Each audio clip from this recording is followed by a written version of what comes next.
point.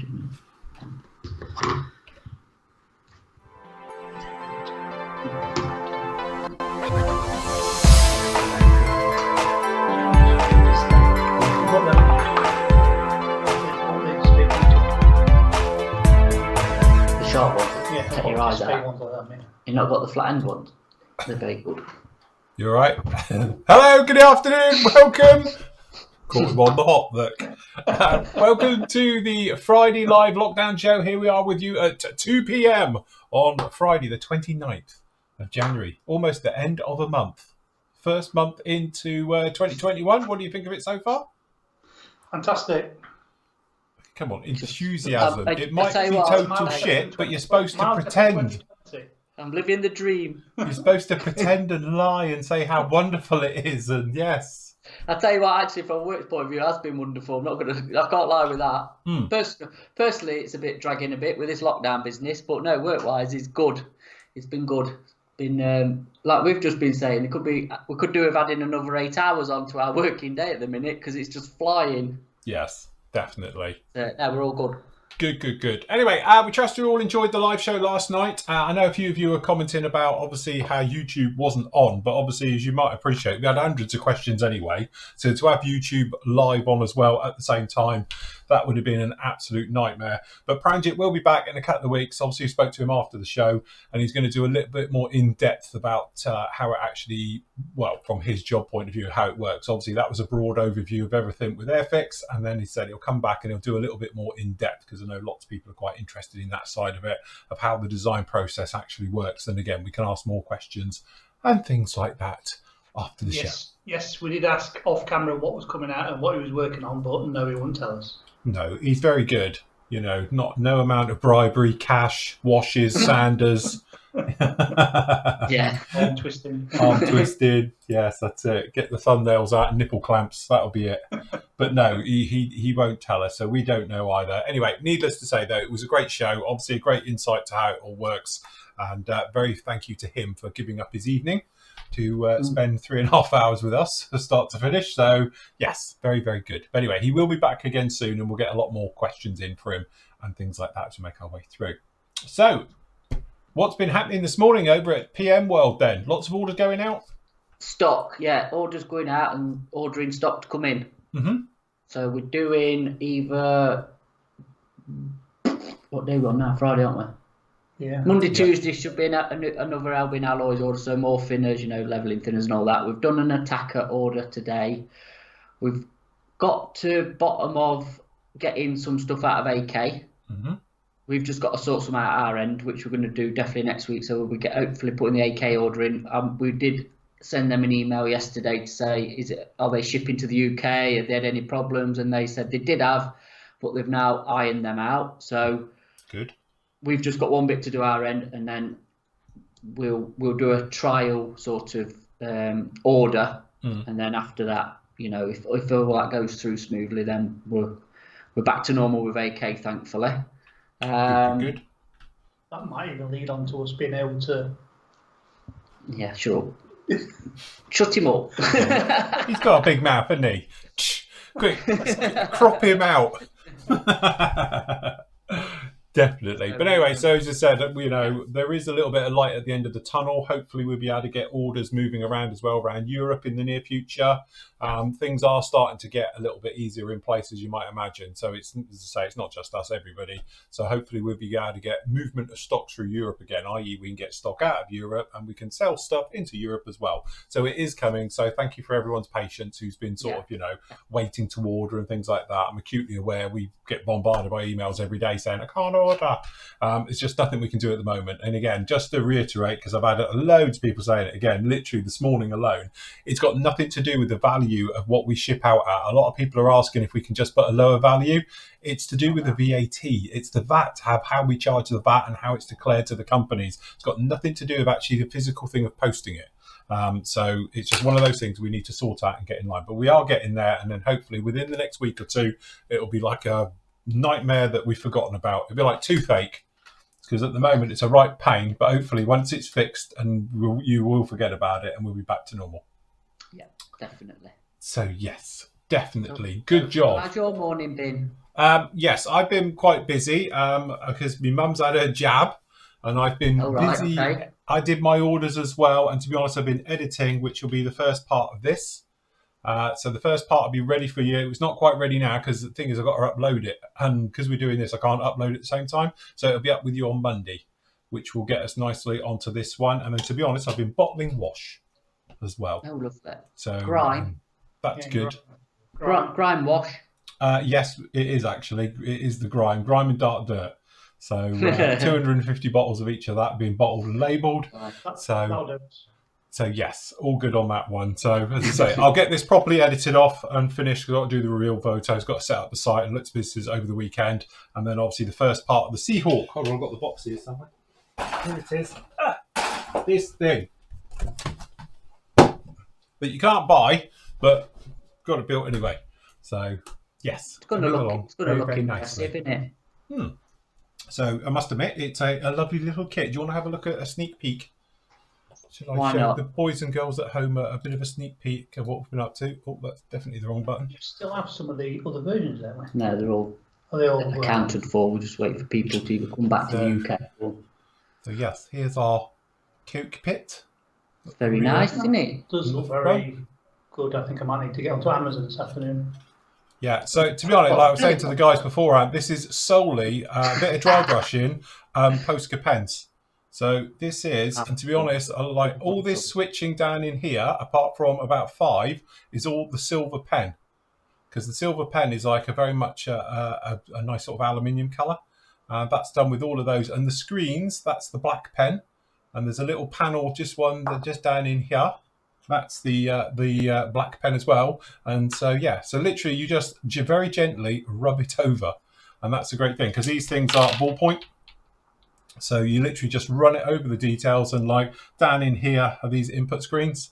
You've got those. That's literally just rubbing it over it, and you get some great details come out. And then obviously for the smaller colours, which to be honest, I don't think the camera's showing particularly well, but there's reds and yellows and things like that in there as well. So again, same thing. You've got the red pen, and that way you just literally touch what you want, and then that is it.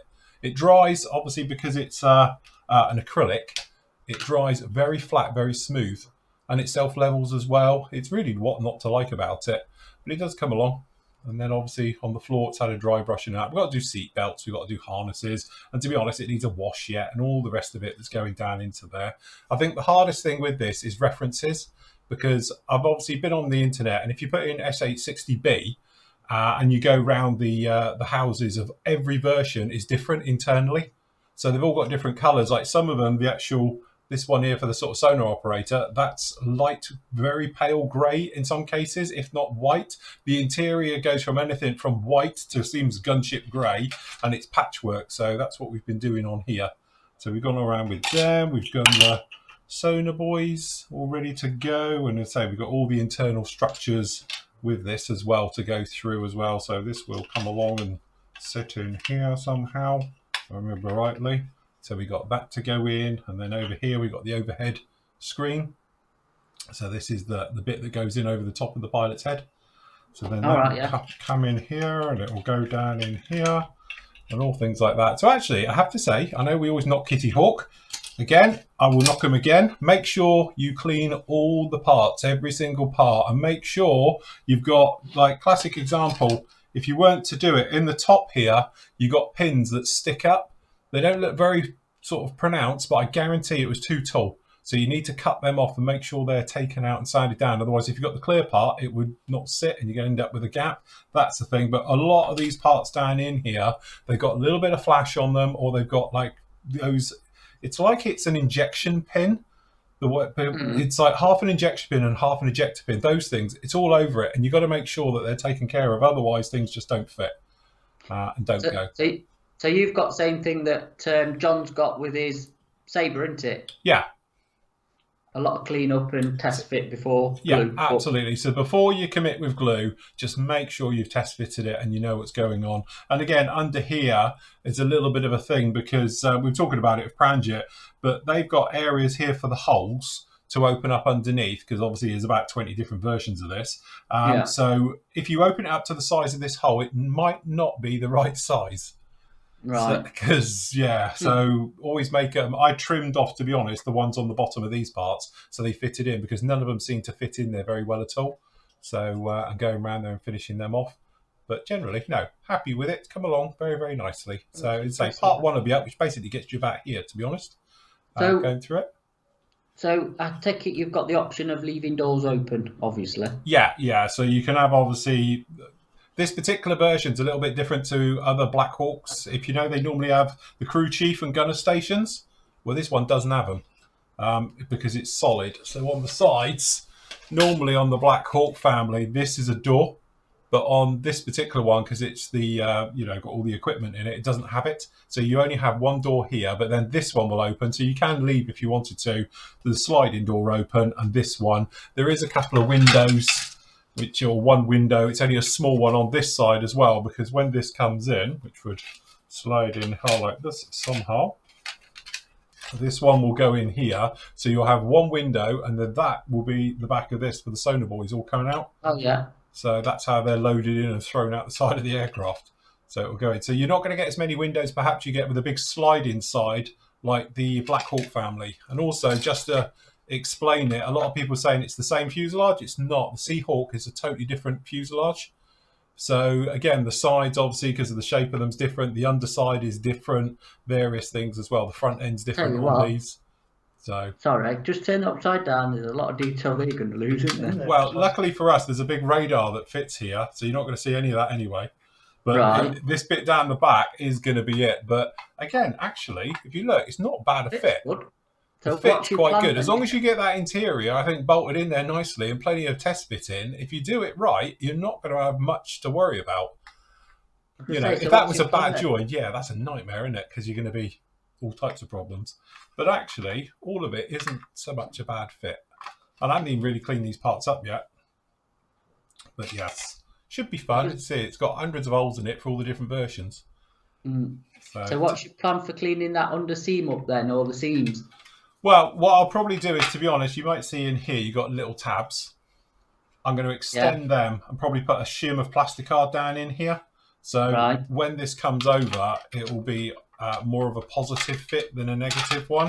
So it's pushing out a little bit, because I'd rather it pushing out than going in the other way and being recessed. And then hopefully it will be a case of moving in, with glue to start with. And if we can get away with it like that, perhaps we'll leave it. There's one little texture I do down in here. You know how the armour guys, you do that where you get some thinner and you mix it with putty and you sort of stipple it? Yeah. I might do that down the joint to hide it. Okay. So it just gives it a little bit of texture in amongst it, and you'll lose this bit here that looks a little bit obvious that there's a joint. Because naturally, I don't think that it's an actual panel line. It may be a rivet line in there, I'm not sure. But so what you can do is just lightly stipple. So if this is on here, to be honest, I'm pushing it a bit now. I'm squashing quite hard. But you should just get that really. And then I'll just pop around this area, avoiding the riveting, and just stipple over it just to give a little bit of something to disguise, in plain sight, really. But luckily for us, because it's on the underside, you don't see it. And most of the top side is going to have big panels on. I was going to say it's covered. How's about the back end? Just bring it back into shot. There's not a lot of detail at the back, is there? No, really? The back, the tail isn't too bad. And obviously with this one, you can have the tail folded up if you want, which would hide it even more.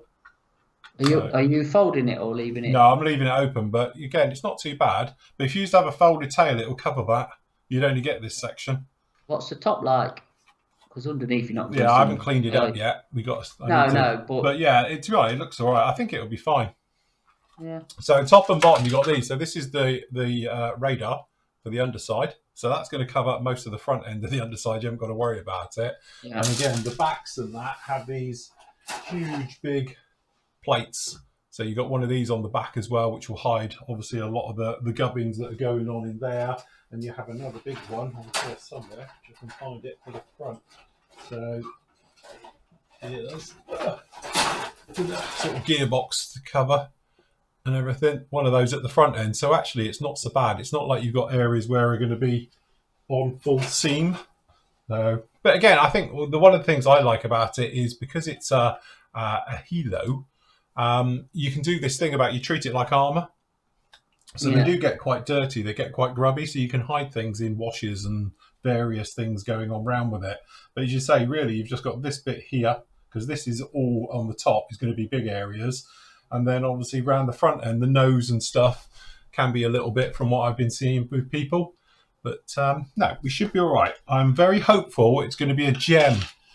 You're still going to try and make the rotors foldable and unfoldable? Yeah, so this one, it's got 2 modes. We've got folded rotors or unfolded rotors, but the instructions don't show it. I thought you were going to try and make them so you could move them, weren't you? So you could. No, Andy, I've never said that in my life. Yeah, I'm sure you did. I thought he did as well. He was going to articulate them. I'm not articulating rotors. To be honest, like I said before, because I'm going to do the full colour tail, I'm going to do the Japanese one with the sort of geisha thing on the back.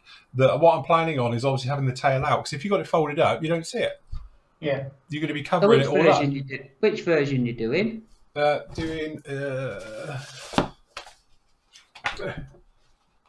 I thought it'd be funny. Everyone's going to do the tiger one, so I quite like that one. Put your overhead on. Can't see it like that.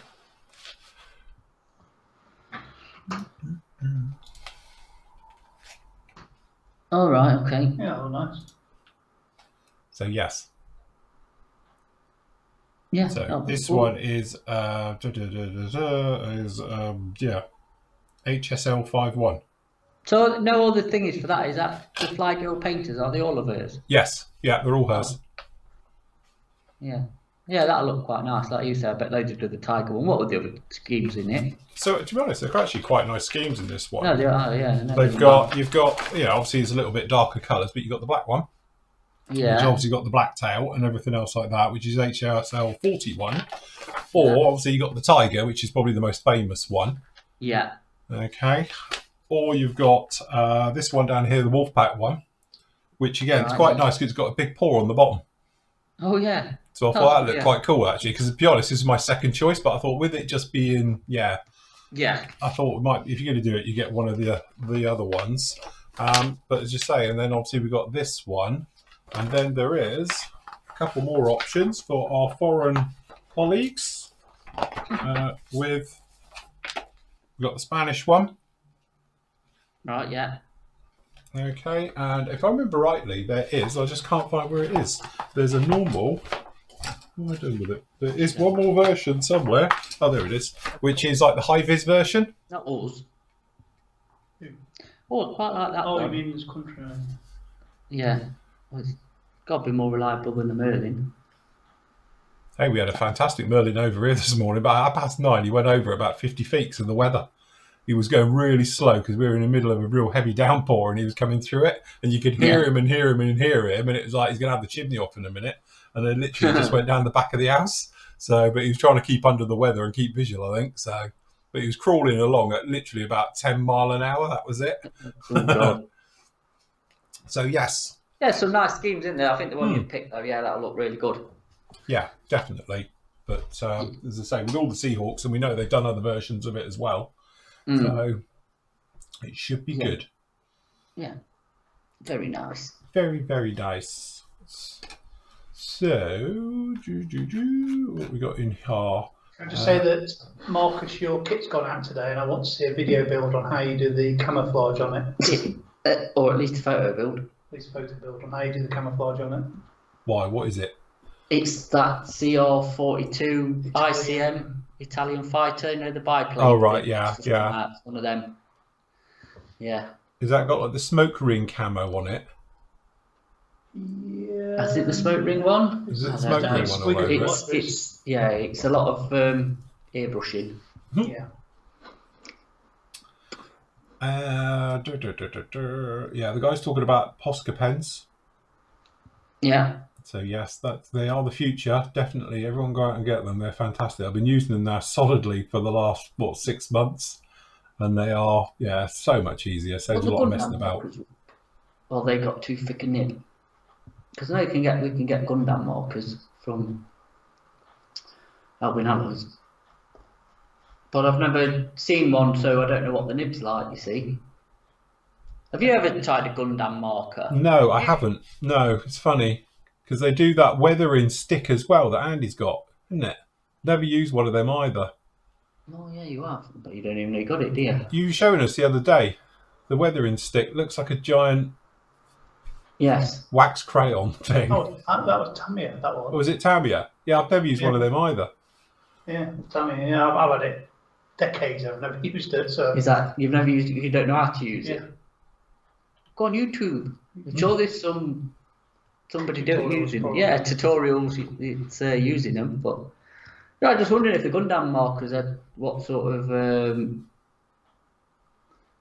Video may contain some yeah, probably best to do it as a photo build then. Yeah, keep it child friendly. I don't think I've ever seen the nibs. I was just wondering if they're a bit thicker. I don't think they. Well, don't they use them for doing panel lines? Going in the.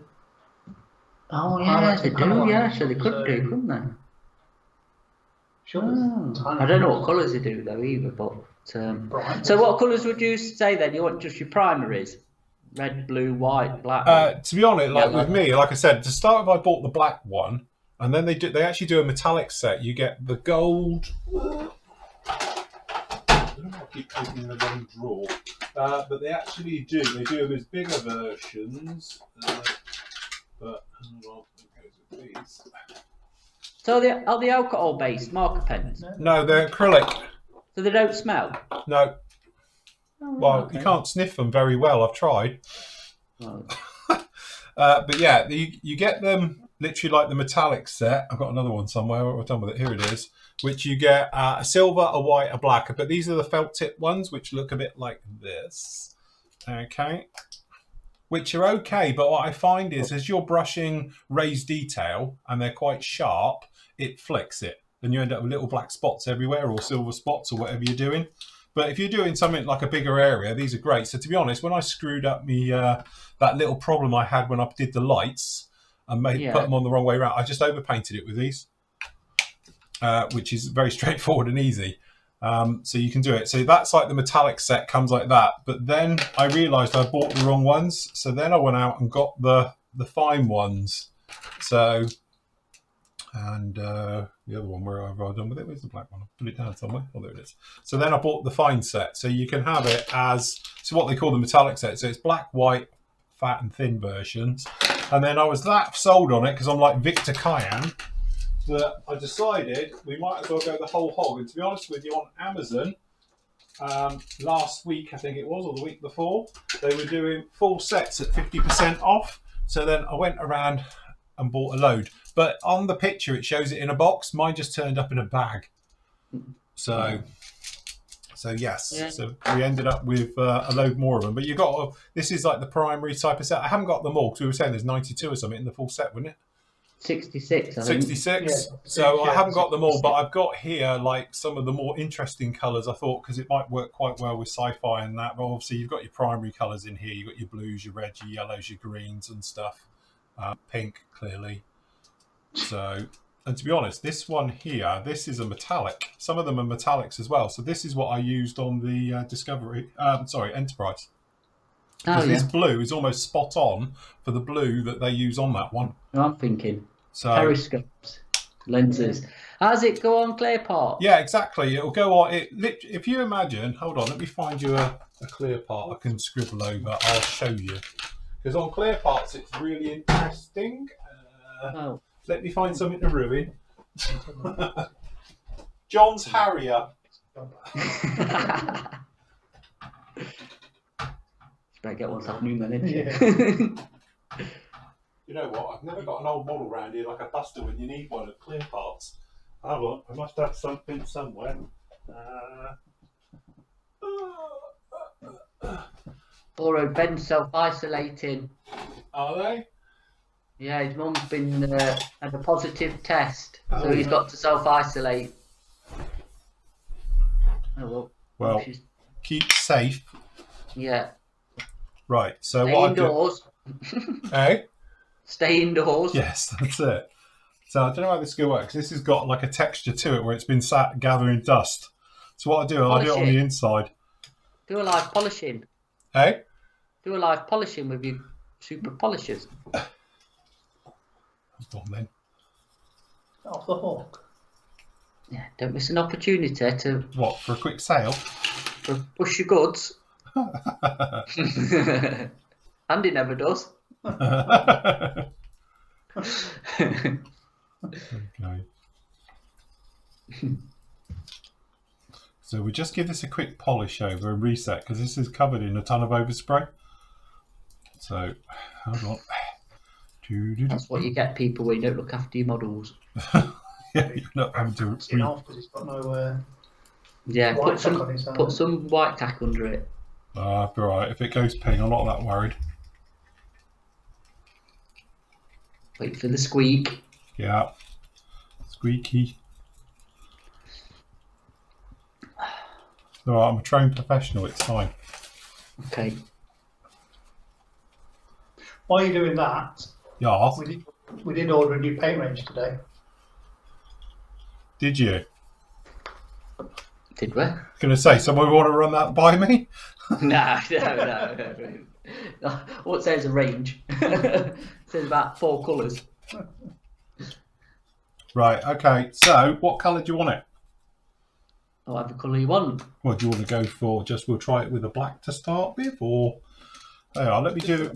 We'll go writing. Hey, we'll try it with a solid black just to show you what it'll do. Are you on full screen? Oh, hold on. Let me go full screen. Because say you're out of shot then. Right. So this is just to show you how well it works on clearer parrots. That covers well, doesn't it? So it'll cover. You know, being acrylic, Yeah. don't it get tip dry? I haven't noticed it getting tip dry particularly. Oh, right. So That's cool, really. it will dry to a matte colour, so it'll dry like the scopes did on that. It doesn't take long to dry either. So you got that, and then let's try.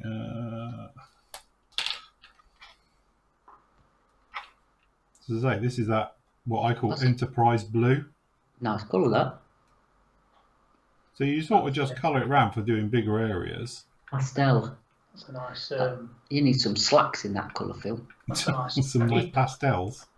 What, a pastel blue blooming E-type? I saw one on the pro. What did I watch? Behave. God, why the hell would you want that colour? Ooh. What did I watch last night? I watched not last night. That when we didn't come on, I watched Elton John thing. Elton John, why did he have a pastel blue E-type? No, the last one. Was that colour? Ah, right. Nice, yeah, White yellow E-type? yeah. Like a canary. Canary yellow.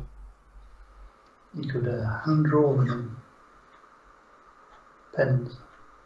So obviously yellow's always going to be a difficult one to... But it looks like it's covering really well on your camera. Yeah. And then obviously this is the small ballpoint ones then, yeah? These are actually what they call 0.7mm, but you want to make sure they're PC1 MRs. The reason we say that, if you get one of the other ones, if I do it with the big white one, this is what they call a PC1M. Well, this is where I screwed up. You want an MR because it still says 0.7. And it still says it's bullet shaped, but you look at the tip, you can see it's big. You see how it's drying? Yeah. So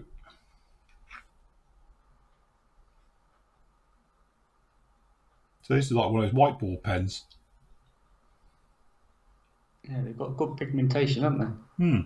But I've never know. It goes over fabric. It will go over glass. Because as I say, how I got into these is that I got stuck on a YouTube video with a guy painting trainers with them, and then it followed on to somebody doing stained glass windows with them, drawing onto a sheet of glass, doing artwork. They're doing cartoon characters, and they all had poster pens. And I had my sort of epiphany when I thought, I'm not being funny. If they work on that, they've got to work on plastic.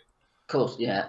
So yes, and then obviously as this one goes along with my excellent eyesight that's no longer, but what you should be able to do is you can go right up to it. Oh, that's cool, Andy.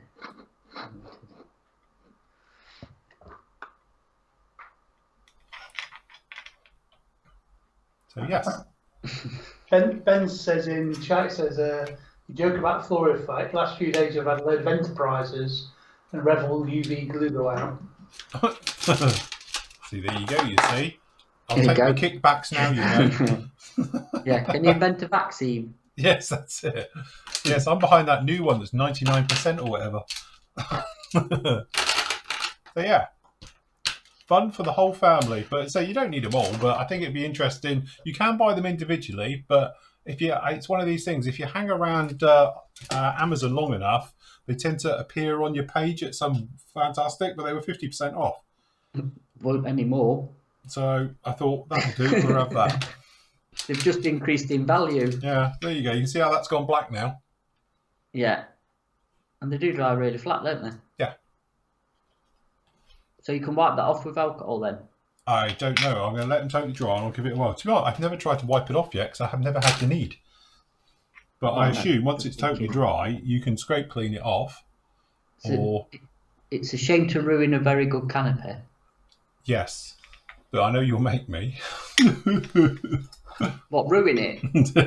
Yeah. No. Hold on. So I assume you can just, because it's acrylic, you can, if you hear that, it's actually quite strong. Actually, that's a lot stronger than I thought it would be. I thought that would peel off because but this is actually proper hard. I suppose if people do it on glass to the stained glass, it's got to be quite robust. Yeah, I must admit, I've never tried this before, and that is actually really strong. You know how you might think it would be like you just scrape off? It ain't. That's proper on there. You're not going to rub that off. But again, I think it probably will come off. So should we try it with a little bit of alcohol? Yeah. Don't pick the lacquer thinners up by mistake. Yes, I know. I am now currently looking for a little bit of IPA. Hold on. Can't see. I have to get a big one out. Hold on. All right. Vallejo airbrush cleaner removed them easily, apparently. All right. I'll try it with that then, because I've got that here. Yeah, try that first. No, X28 might be a bit. I suppose it would work. I don't know. It's alcohol, isn't it? Oh, there you go. Oh, look at that. Easy. So what we're saying with this is, for all you car guys, isn't it? Do you think then you could actually quite easily put, this is a black bead of rubber for your seals? I need some for the Jag. For the Jag, you'll need some for the Jag, yeah. So I'm just thinking actually of all the inside. Not like spray the dash, but no any switches and stuff. Instead of blooming brush painting them, just I'll be on Amazon when this is done. If there's any left. Yes, if there's any left. Probably not now. Probably not gone. But yeah, I've got a bit carried away with them now. It's like, wow. There is a guy on who does build on YouTube in the States who uses marker pens to do rubbers and stuff like that. And he just does, draws them in, and they do look pretty good, to be honest. Still nice. And it makes it a lot quicker than masking. Steve says a blowtorch works as well. Yes. You can have a nice coloured cockpit now. There you go. There's a model that never got finished. People said about Busters and like Shelf of Doom never did complete that. It would need a bloody good dust now. They still got the bits? I have no idea. Probably not. No, probably not. That's the one we were playing with, doing glosses for the first time. Yeah. So. No, it's. I thought that was the one coming back out, but it's the kinetic one with the different, the pointier nose. So. Oh right, the 100 series. Yeah, not that. Not a T1. Well, that's a T2, isn't it? T2, T1. sorry. Yeah. Like T1, T2 is it? Yeah. Or is it the Hawk, isn't it? Tube. Yeah, it's a T1, I think. It's a black one. Right, so yes, there we go. Quick tip for today. There we go. Quick tip Friday. Quick tip Friday. Very good. So. Yeah, Poscaped set of 8. Yeah, just watch your colours, which ones you get with it. So, but I say, I know they do a metallic set, which is black, white, gold, and silver. The gold's good as well, to be honest. Quite nice. What you use that on? So far, I used it when we did the XD Discovery 2001. Did all the goldy work with it. So in the metallic set, what's in the metallic set then? Gold, obviously, gold and silver. Gold, silver, black and white. Oh, weirdly. No brass or no copper. I think they do one. Yeah, they do a brassy colour one. I haven't got that one. They do brass and copper as well. So. Blimey, between that and thingy, you'd not need to paint no more. Just colour them in like Well, this is what I was saying. It makes you wonder if you was doing 72nd, it would be a giggle to just colour it in with a pen. Because you could do the camo, couldn't you? Just put it in and then backfill it. If you could get the right colours, I'm sure they're not correct colours, but No. Somebody needs to invent this in, like, extra sort of dark sea grey, dark green. Yeah. But yeah, that's the one. But no, when we did the, I think we got some pictures down in here. Yeah, all of these bits on here. You can see it. This is all done with the pens. All the detail you see on this is all the Posca pens. So all of these things, because there's, oh God, I even lost how many count there was now for them on the back. But all of these areas in here, that's literally, it had a wash and I just used the pens. Went around the pens on it. Because I am that lazy. Hold on. If it does the job, it don't matter, does it? Yeah, that's it. Why spend all that time masking and airbrushing when you can there you go. So touch it in with a pen? Yeah. Why would you need? Instead, normally you'd have to go around with also like a brush, and then obviously it would dry because it takes forever to do it all. And you just, I literally went all the way around with white. Then we went round with the black, if I remember right. Then we did the gold, just around onto it and did all the areas. And it literally, obviously with the size of it, it was one of those jobs which was a pleasure to do. There you go. So it's that saying, isn't it? Work smarter, not harder. Yeah, absolutely. So I must admit, I wasn't looking forward to doing all the detailing work because also it's very hard to make a mistake. Yeah, keep inside the lines. Yeah, it is, and because it's raised detail, you just literally just bang it on and away you go. So, all right, Chris has just put Molotov of empty pens that you can fill with any colour you want.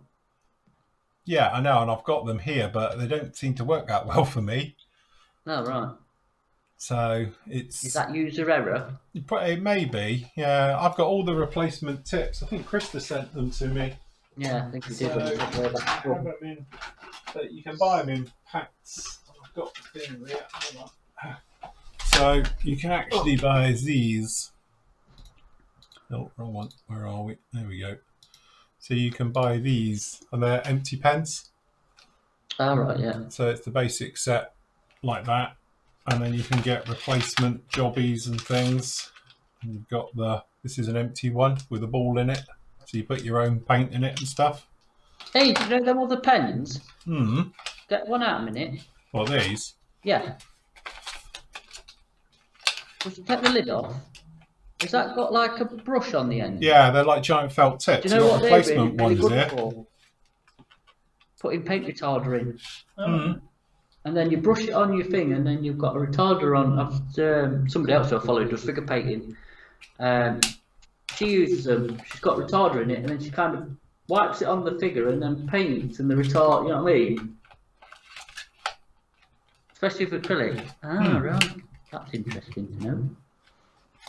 But the big thing, I think the thing is, you could use just your own paint into those, but this is so much easier. Because you've got that thing where it's flowing all the time, so it's not going to get tip dry, and it's not going to clog up or dry out or anything else like that. And I think the colours are a little bit more vibrant.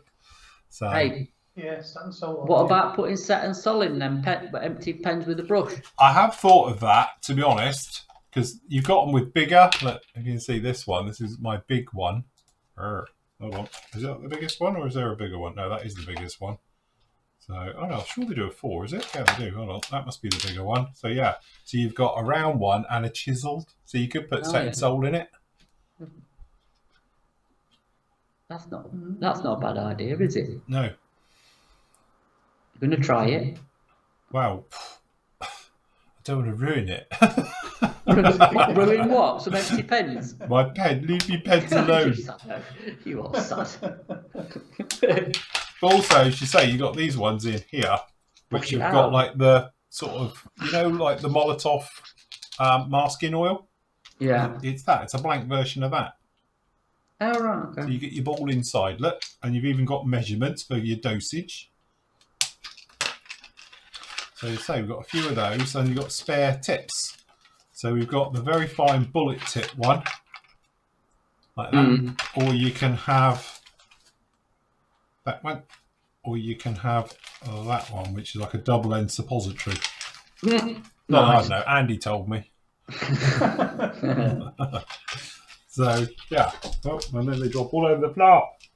Steve's asked what size tip are your Posca pens again? What are they? 0.7. I'll put it in chat. Yeah, 0.7 mil you want. And don't forget, if you want the bullet type ones, these ones, make sure it's the PC1MR. The bigger one, which has got the felter. PC1MR. Yeah. If you get the P, because these say like 0.7 as well, but it's just M. They do bigger sizes. You can get them in bigger versions if you want it. But that's the ones. Right. Let's say Amazon's got them. No. And you know what it's like when you're on, Amazon send you a message every 20 minutes saying, oh, on sale and on this, that and the other. It just came up the other week and it was like Posca pens 50% off. So I was like, all right, let's have a look. And that's where I ended up with that set. But as I say, on the advert, it showed it in a very nice box and all the rest of it. When it turned up to me, it was just in a bag. So it might not be as you're thinking when it racks up. No. So yes. So Amazon now sold out. Yeah. So what you need is the biggest one they do, which I don't know how big it is, but you could literally paint things with it. Bob Ross it. Yeah. Bob Ross style it. Some happy little birdies. There's a little critter. some trees. So yes, good stuff. Not coming here, thankfully. Unless he's lost in his van. What's that? You lost your delivery, man? No, I've had him. Unless there's an Amazon van, but we ain't ordered no. So, Quintus, yeah, Andy, Les has asked about the Quintus Studios cockpit sets. And yeah, we talked about it before, Les, and you've got some, haven't you? I've got some, yeah, and Phil's yet to order some. Be convinced. Pop his cherry with him yet, aren't you? No, that's it. Yes. Unless I just draw me cockpit details like I'm doing now. I suppose though, just obviously we'll take the revs to hind. If it's got no detail, then or you get decals, then they're better, aren't they? If you've got like you have there where they're actually quite nice and you can paint them, I can't see the point in them. Because I actually, when I did aircraft, I actually like painting cockpits. I find that quite therapeutic. Probably it's time consuming taking all the detail off to be able to put them back on. Yeah. Whereas it is to.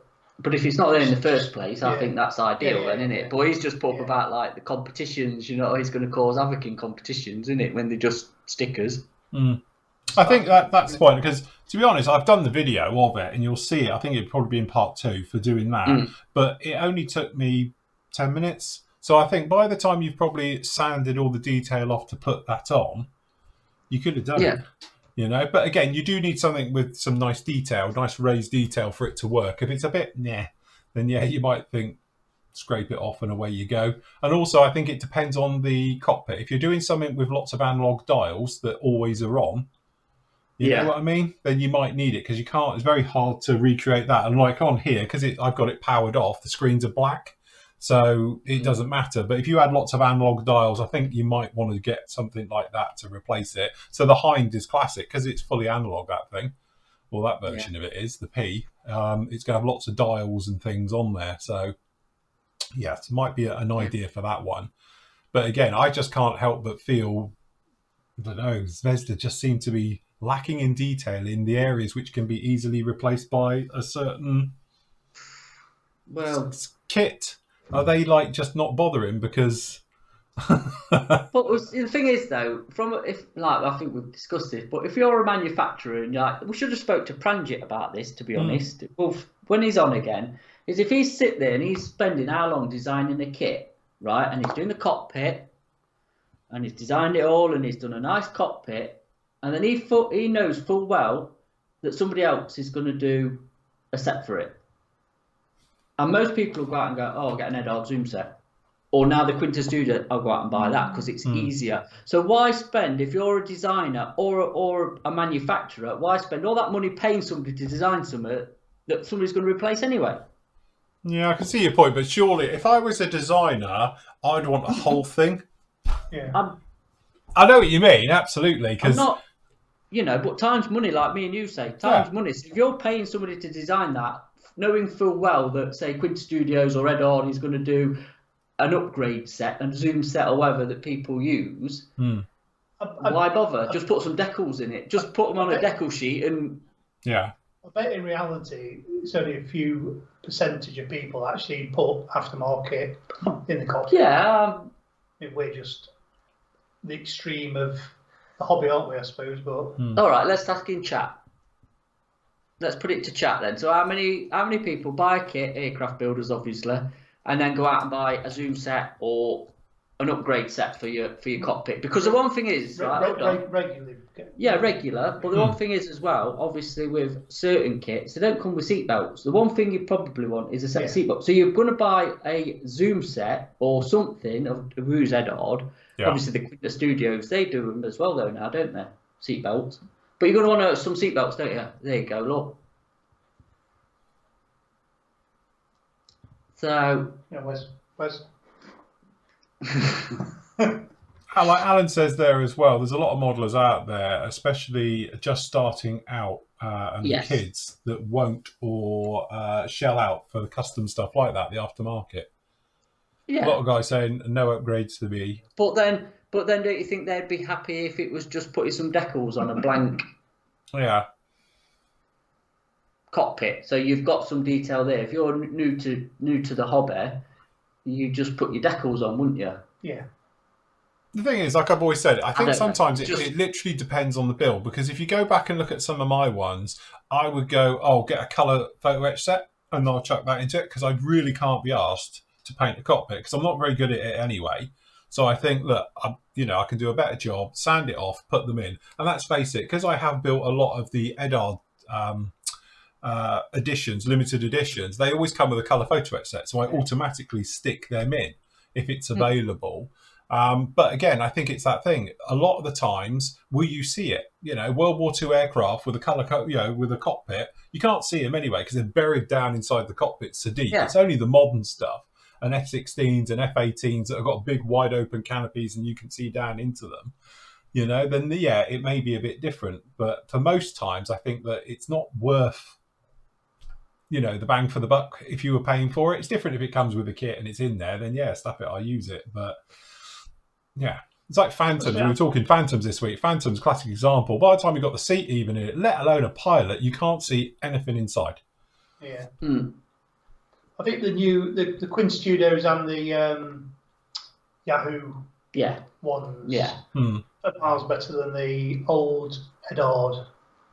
Yeah, I've not really fingered them Ed Ard because obviously they do the look now, don't they, and whatever else they're doing. But I don't know. Do you think because of sort of YouTube channels or Facebook or forums, people get suckered into buying stuff perhaps they don't really need? You get into that, I need that. Never happens to me. Never does it, Andy. You've never heard that happen at all. Your thing is like on this classic example, you've got that thing of trying to match colour photo etch to your cockpit colour as well, which is always a nightmare. But that's a classic. That's the colour photo etch set, obviously, for the MiG-23 I did. Do you see it? Looks lovely. Yeah. By the time it's in there, do you ever see it ever again once it's in? No. Because by the time you put the canopy on, it's literally, unless you're stood right behind it. Where is the little beggar? Admittedly, it's masked there. Yeah. Where is it?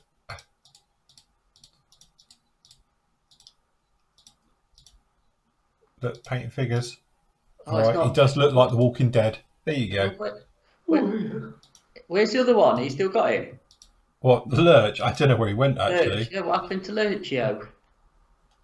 But you can't see it. It's buried in amongst there. You don't see it's got a colour photo etch set in it. I know he's closed down and all the rest of it, but not the best example, but it is in some ways because it just shows you can't see much going on in it. But what was the Trumpy cockpit like on its own? Yeah, pretty bare. It came with a bit, I think it's just like a black and white decal. for it. You know, and other ones we've done where obviously the Tomcat, we went straight out of the box with that one, if I remember rightly. Because again, it's got nice detail, so we just like brush painted it. But again, I think it's that quality of the kit with the detail. If you got that thing where it's got nice raised details that take a, you know, dry brushing very nicely, can take a wash as well, you know, you can actually get away with it and you don't really need it.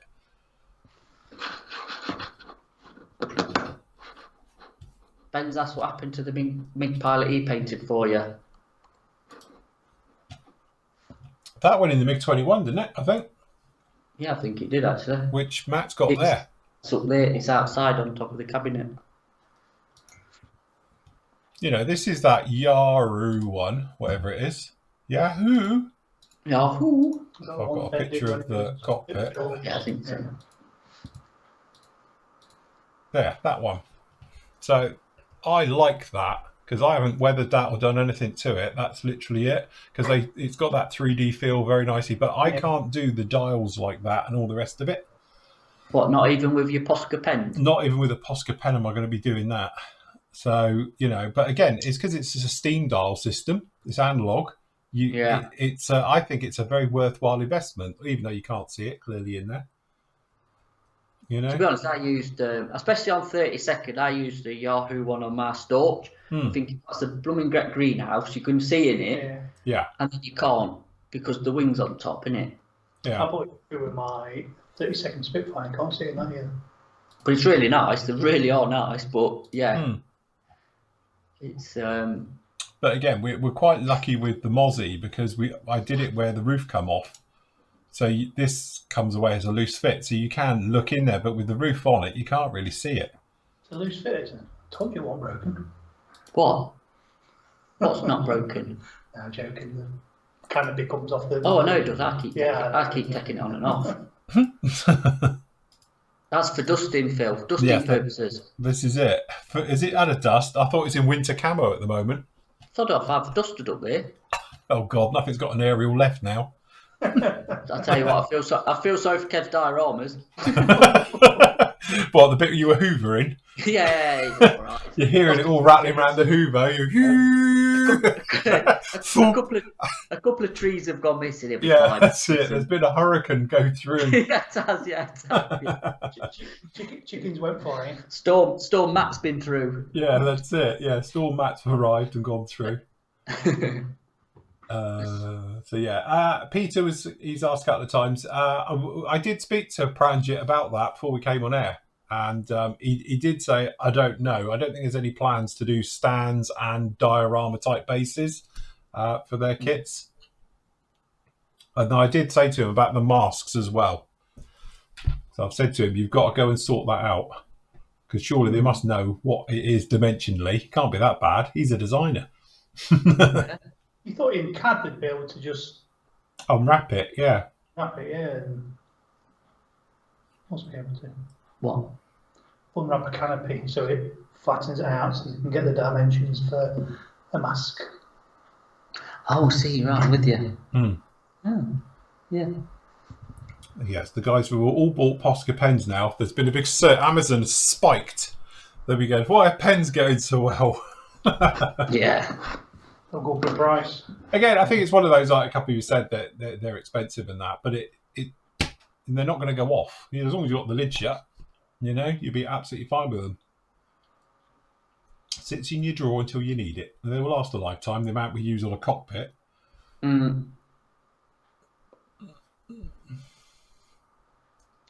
I think like Tim's just put seatbelts are more noticeable than anything, aren't they, on a thing? If a plane's got no seatbelts, it's a bit odd, isn't it?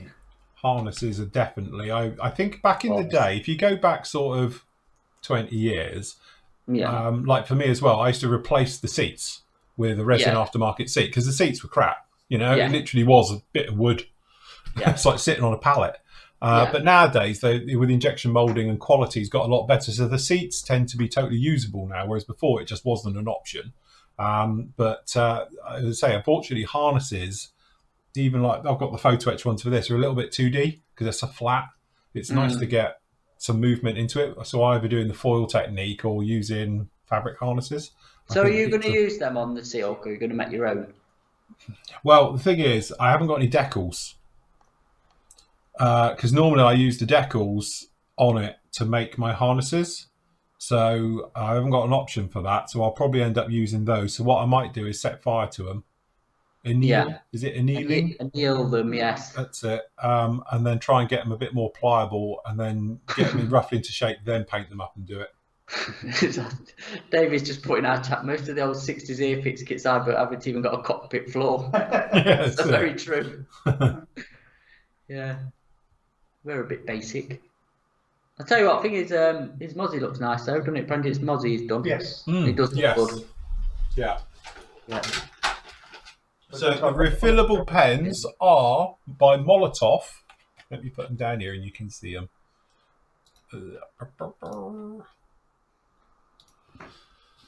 Are these? So it's by Molotov Squeeze Pens, Aqua Squeeze Pen.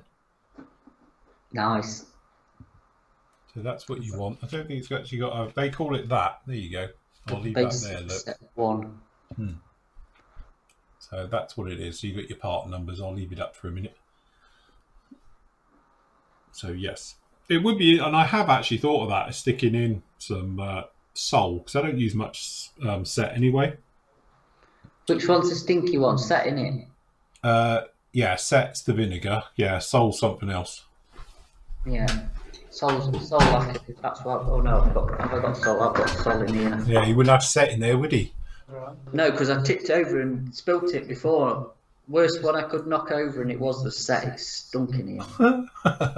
Yeah, no, a while ago. I ain't had some for a long time, but yeah. So this is the one you put on first, and then there's other one in it, or is it? No, put the blue on first. Blue on red first, on red on afterwards. after, is it? Yeah. I can't never remember. Does it really make that much difference? Yeah. Put 1 and 2 on top of mine, but... Is this speaking through experience? Yeah, because what the blue one softens, because it's a mild acid, it just breaks the decal a little bit up, makes it a bit more softer and pliable. Right. The other one actually sets it in place. So why isn't that then called micro I know, set? yeah, well that's it. I've often wondered that myself for many years. Why would you call it set in sole? This softens decals to conform to irregular surfaces for a painted on look. That's the sole. Yeah, the other one says the same. Yeah, the other one says the same, yeah. Well, why would they do that? That's very confusing. Yes, I don't know. Ask them. I've been saying it for years on that because it's technically the wrong way round. Well, there are instructions. I don't think I've ever read the instructions, to be honest. Have you? No, I don't think I have actually. No, I can hardly see it. Like, I'll be having the visor on in a minute to read that. Anyhow, you don't get many decals on armour, so that's the one good thing, isn't it? You've lost chat. I haven't lost chat. I've just clicked on something else. There we go.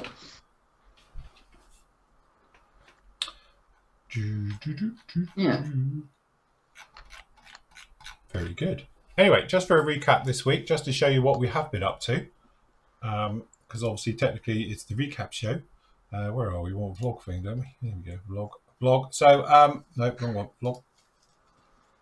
So, kicking off this week, we started on Monday, where I finished off the Enterprise, and obviously sorry, that's Friday. Wrong one. It's got John smiling. Must be the end of the week. That's it. That's the one we want. So, finished off the Enterprise last week. So the final part of what that one up, which is like a 1 hour video on that one. So that was Monday. Then Just actually a question, Phil. In the blue bits at the end of the engine nacelle things. Yeah, the knobbly bits. Yeah.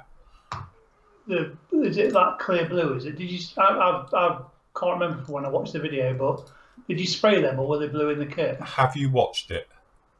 No, he hasn't, has he? Yes, really good. These are clear. I painted them all. Right, look fantastic. Yes. So yeah, no, I paint them. It's all the parts are clear, so you have to go around and paint them all. Cool. So yes, very nice it was too. So yes, it's still here. It's literally just there. I've got to find a home for it. It may be coming up to Doncaster to be hung from the ceiling. Bloody not. Swinging in the wind in a warehouse. I don't want more dust magnets. Right, so that was on there, and then on Tuesday, obviously we had the Q&A show, and then obviously we had the review from the Jag. The Jag, which actually wasn't too bad. So for the people who are watching on Saturday, that is the obviously there was a live version of that on last Saturday's show, and then obviously that's the edited version of it, which isn't much because we managed to do that in one, so that's quite good. Wednesday, obviously, was the PM show. Obviously, we were on, and then we did two reviews. So that was the fantastic ICM Tiger Moth. Again, can't fault it. It is what it is. It's a really, really nice kit. Very, very nice indeed. One that was a little bit weird was the SU-57, purely because of just the way it is. It's a little bit bland in some areas. Hyper detailed cockpit. The clearest clear parts I've ever seen on any kit. I think they are really, really clear, which is a shame because it's got fully detailed on that clear part, but then there's nothing in the wheel wells. So weird, bit random. But yeah, so that's reviews are up there, so you can see those now. All available for the PM store. If we still got them in stock, have we? What's that? The SU-57s and Tiger Moths. There's one left, isn't there? There's 157 left, and we've got the Jags in. The Jags we've got stock of. Yeah, plenty of Jags. Got the Jags. And then obviously last night we had the Airfix thing, which went on for 2.5 hours. I know we went slightly over. So there was that one, and also the lovely little Cyber Hobby Vampire. So, yes. And it is a beautiful little kit with slide moulding. We're going to call it slide moulding now because officially Pranjit said it's slide moulding. It's not slip moulding. Not slip. It's not slip moulding. It's slide moulding. Slip and slide. So yes, so that's got obviously the booms at the back. They are one piece slide molded, and then the intakes are slide molded as well. So and the fuel tanks are as well. So very, very nice indeed. Good job on that one. So a bit of a gem little kit. And then today you've got us. So there you go. Don't know how we do it. Rambling on. Yes. Rounding the week off perfectly. Apparently, we're not going to say who it is, but in our chat, somebody's done an hour-long video testing 10 different decal solutions. What the conclusion was. I was going to say, and what the trouble you've got. Okay, I don't want to pull about someone's review clearly, but surely it depends. Have you got 10 different decals as well to go along with 10 different solutions? Because a lot of the decals react differently with different decals. So a bit like me, I use micro set and sol with certain manufacturers, and others I use X20A. Because again, that's one of the. I've done reviews myself on decals and decal setting solutions, but it's a can of worms because of all the variables that are in it. Yeah, exactly. What David put. The 9. Scroll a bit. No, keep going over that. I use set and sols per instructions, works pretty well, except on Tamiya decals. We have to use a welding arc to soften them. Not if you build armour kits, you know, because their armour decals are really good. We're talking about this other evening. The armour decals in Tamiya are just completely different to the aircraft ones. Yeah. Why is that? I don't know, but I think as well though, aren't the later aircraft decals kits better than obviously the earlier ones? Don't know. Sorry, I missed that. Sorry, I was reading. Go on. I said, aren't Tamiya's later releases of aircraft kit decals better than the Mustang or the P47 decals were shocking that I used on my P47. They're blowing like. Well, to be honest, I think it depends on somewhat what colours they're using. So I remember, I haven't built it, but I remember doing the review of the Corsair, the 32nd Corsair Tamiya ones, and seriously, they're like a millimetre thick. They are so thick. When you feel it, it's like braille on the sheet. It's like, crikey, that's a freaking thick decal. So luckily it's on a flat wing and it shouldn't be too much of a problem, but they are very, very thick. But I think it's because of the good solid colour that they use. There's no translucent snuffs about that. I still to this day say that the worst decals I've ever used was some cartograph ones out of an adult kit. And that was on my award-winning 109. Jesus, is that why it I'm was? going to put that because he didn't have silver in like he normally has. It's up there on top of that thing. I am going to plot it just there. He's going to nail it to the wall with a 6-inch nail right through it. To the wall. You're not wrong. And put his rosette nailed through it as well. There you go. Take your bloody award-winning model. That rosette that you give to cattle that's won in Best of Show or something. You know, my favourite sheep. Wasn't it? It was, yeah. Apparently, you should build that little vampire for a turkey shoot build. Got a long wait till November, haven't we? Yeah, that's it. You have. We did look and discuss about the intakes, didn't we, after the show as well? We were looking at the Airfix ones versus the... Really? You were, really. Do you know how small they are? I've got that kit upstairs. And that is exactly what we said to Fair, that you can't really see it anyway. It's tiny. Yeah. Oh, right. But the Airfix ones are right, aren't they? The yeah. The ones are wrong, but you can't... we were pointing out you can't see. Not unless you're in there with your microscope. Yeah. Yeah. There you go. Mott says you've spent an hour selling a pen you don't stock. Well, fair enough. So somebody's had the benefit from it then, ain't they? Amazon. Yeah, trust me, we did go online looking at them before we... Yeah, we did. Yeah. Yeah. See if we could stock them. I'll tell you, one of the best Eccles I like is Linden Hills. They were very thin. That's what you used them behind, isn't it? Yeah, I used them on behind, used them on flankers in the past, things like that. Obviously the Russian stuff, but they are very, very thin. Yeah. And say if you give them a slight rub with enamel thinners, you can take off the carrier film, just comes away. It literally melts off, so you get no silvering whatsoever because it looks like there's no carrier film, but that's because their carrier film is very, very thin. I'll tell you what, when I did the Zvezda SU-27, the decals in that were a nightmare. They just rolled up on themselves with that thin. Apparently, we're talking about that SU-50. Apparently, has a rough texture to aid airflow, and it breaks up supersonic buffering. What did I tell you? I told you that the other day. There you go. I didn't know. I was only saying. In real life? Yeah. Apparently. So the bottom half is rough and the top half smooth, or was it the other way around? You said. Top half. I said the top half's rough, bottom half's smooth. I think I'm with Pranjit on that one when he was saying that it's the finishing of the mould, probably more the case than. But in defence of Zvezda, they're very good at what they do. So I don't know with that. But then most of their kits are a little bit speckly. I don't know if any of theirs which are polished. Yeah, but why would you do the one half and not the other? Well, I don't know.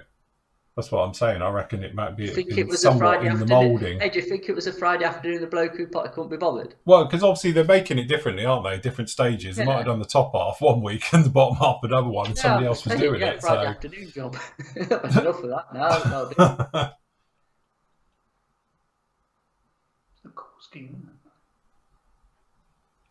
I don't like the aircraft. It does no for me at all, to be honest. It's a bit bland, isn't it, Phil? Yeah.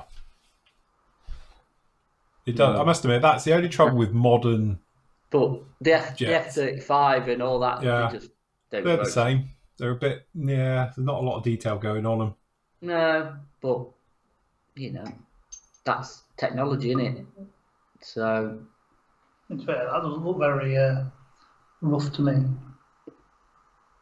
To be honest, I've seen quite a few videos and stuff on YouTube and photos, and it doesn't look rough to me. I suppose under a coat of primer and a thingy, you'll probably get rid of it, most of it, wouldn't you? So, yeah.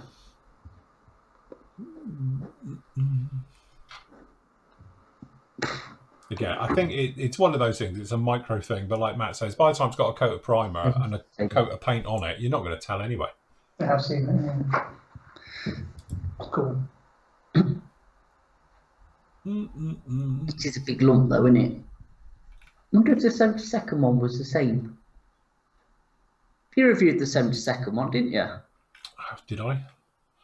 Yeah, because I think John had it in the end, didn't he? We gave it John, or John bought it. Hold on, let me have a look. I wonder if that was had some sort of texture to it.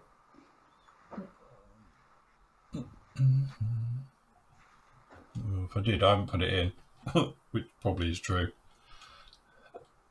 Oh. Perhaps you didn't then. I thought you did. So I haven't even put this one in here either, so I'll sort that out afterwards. Where's the Hercules? Yeah, good point. I mean, I'll put that in there either. So you have got it somewhere then. Jobs to do. It is on the, it'll be in here in the review section. I just haven't categorised them in yet. Herc's down here somewhere, innit? When did we do the Herc? God, before Christmas, wasn't it? Oh, well, there you go. So it'll be a bit ago. Oh, yeah, there's the Herc. There's the Herc.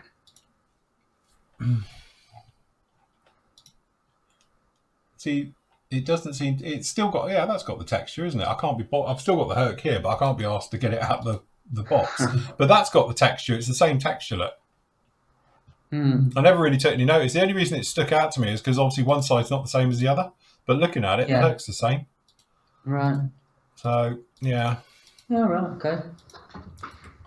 Yes. Well, perhaps it's just the way they do it. Bless them. Yeah. What's strange when you look at that Herc from when we were talking to Pramjit last night is that the inside of the mould is really shiny. Yet the outside's dull. You thought they'd have done it the other way round. The way around. Yeah, it is, isn't it?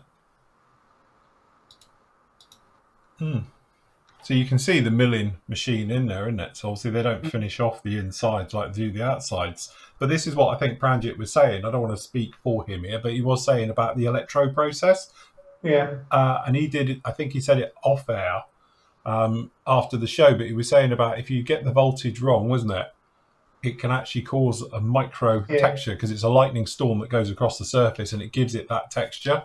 So it may have been that's what it was. It wasn't quite set to the right voltage. And sometimes you can get a little bit more than you're after because they've had it. So thing is, because they use a softer styrene, don't they? So I wonder how it affects that because that's quite a hard styrene what Celeste use now, isn't it? Yeah, yeah. So I can't get watching last night. I still can't get people prefer the softer styrene to the. Yeah, so do I. I think that's odd. I can't get my head around that at all. No, I don't.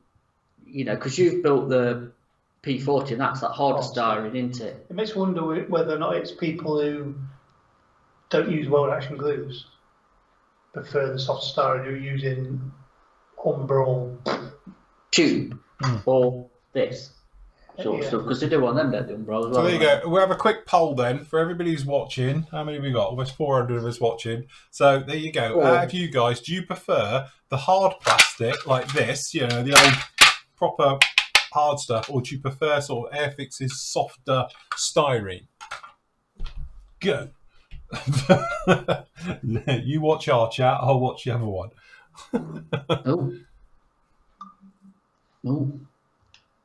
Nope. Hard plastic.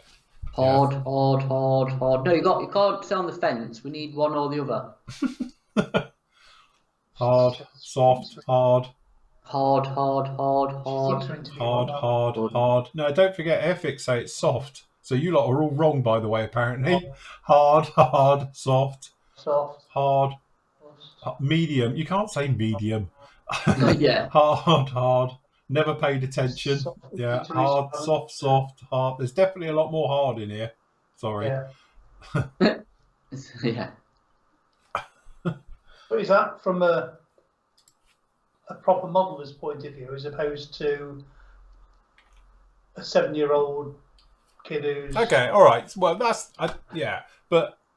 So the next question is obviously for the people who are saying soft, why do you say soft? What do you gain from soft that you don't from the hard side? Why would you say soft is better?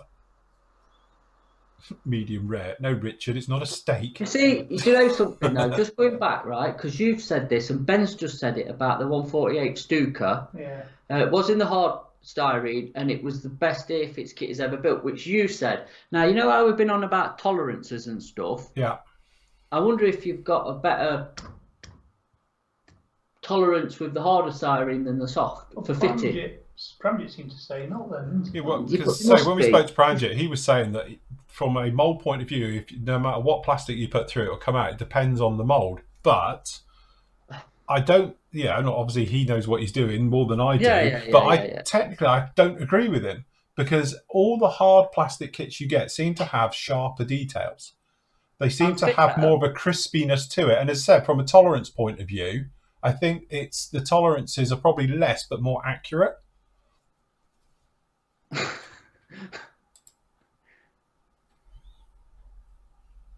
Sounds like an adult movie scene now. Yeah. See, the guys are saying here, like, the harder one holds itself better shape during assembly. And then medium to soft, you can't say. It's either going to be hard or soft. We can't go through mediums of. Softer plastic doesn't like sanding unless it's really fine.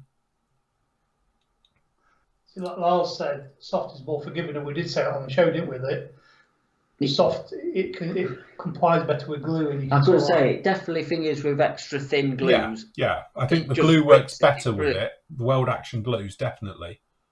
Yeah. So soft is easier to cut. Hard plastic gives away sudden, and you have less control. That's true. And obviously, the biggest problem you've got with hard plastics, if you're sawing, for instance, it can crack. Whereas soft plastic will bend before it ever cracks. It's quite satisfying when you've got hard plastic, the soft plastic. Sorry, you join in two fuselage jars together, you get that bead of. Yeah. You push it together and it squishes up. Yeah, absolutely. You know you're onto a winner there. I totally agree. I've always thought that, literally, from my layman's point of view of looking at it, the softer one is better for gluing and sanding, because it's easier to sand. Yeah. It's easier to glue together. Like Andy said, you do that thing where you squash it and it comes out the top. Brilliant. Yeah. You know when you sand it, it's going to be seamless. Is fine, but I just always think that when you're looking at plastic on this level of detail, obviously coming out of the mold with the harder plastic, holds its last bits more. It's almost, Pranjit's point of view was it doesn't matter because when it's out of the mold. But I often think if you look at companies, the harder plastics tend to do the finer details. If it's the bigger ejector pin, the bigger like riveting pin marks and stuff like that in there tend to be the softer plastics. And is that where we were saying that as it's been released, the edges slightly just go? And again, that's something we were talking about, polishing the mold and stuff, is if you overdo that electrical business, EDM, as he was saying with it, that softens edges and it softens panel lines, which gives the effect that the panel line looks a lot bigger than it actually is.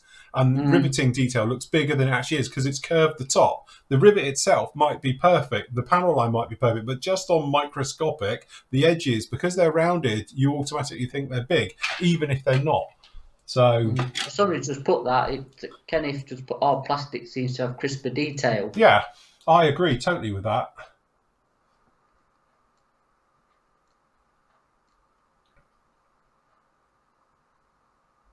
Ben's, I think if you moulded the head hard Spitfires in the soft air-fix plastic, it wouldn't be the same kit. Yeah. You lose all the panel lines and things, wouldn't you, and rivets and.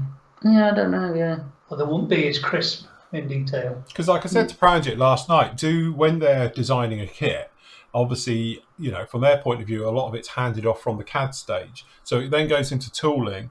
The tooling has the test shot sent back, and then the tooling can be rechanged. And like I said to him, do you have any differences between the plastic from the tooling stage and from the moulding stage? And he was like, no, it's not. It's usually the same right the way through, so they know what they get in the end.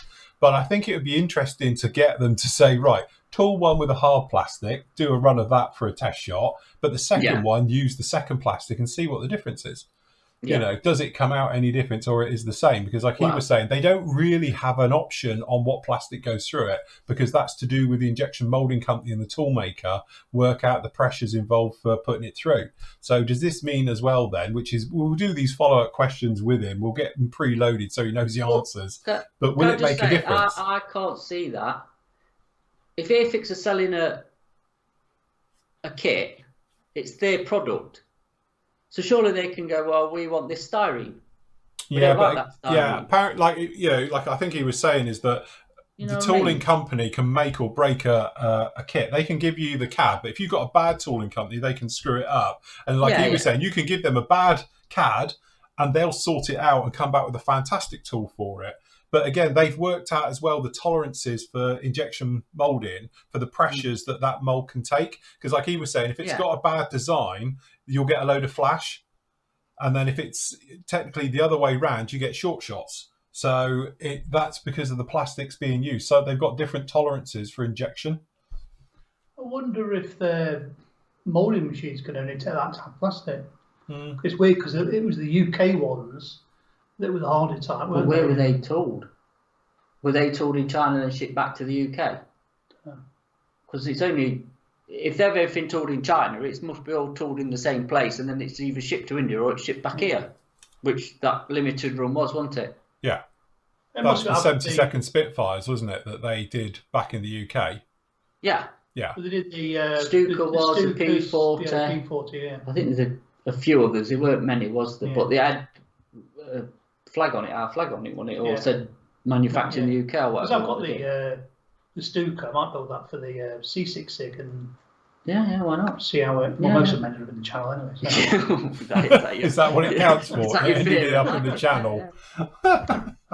The crew ended up in a life raft anyway. Yeah.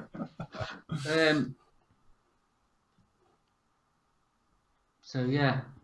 Hold on, we've missed a couple of questions.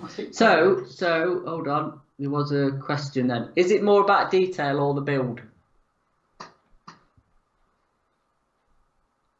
In which part? Well, I presume the whole package here, because that's all it is. But is it more about the detail or the build? Well, again, I think they're sort of interlinked, though, isn't it? Because the detail of the kit will depend on the build as well, isn't it? If you've got a fantastically detailed kit and the build quality is fantastic, I'm not being funny. Like I've got a nice the Mac 2. It's a crap kit. It's a crap everything, but you can still build it up into it.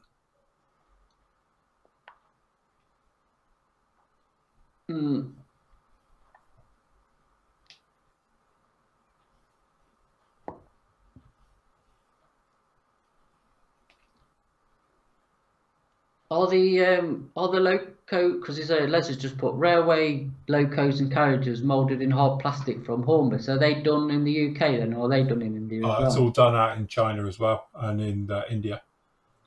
The mouldings for Hornby as well? Everything. We don't do anything in the UK.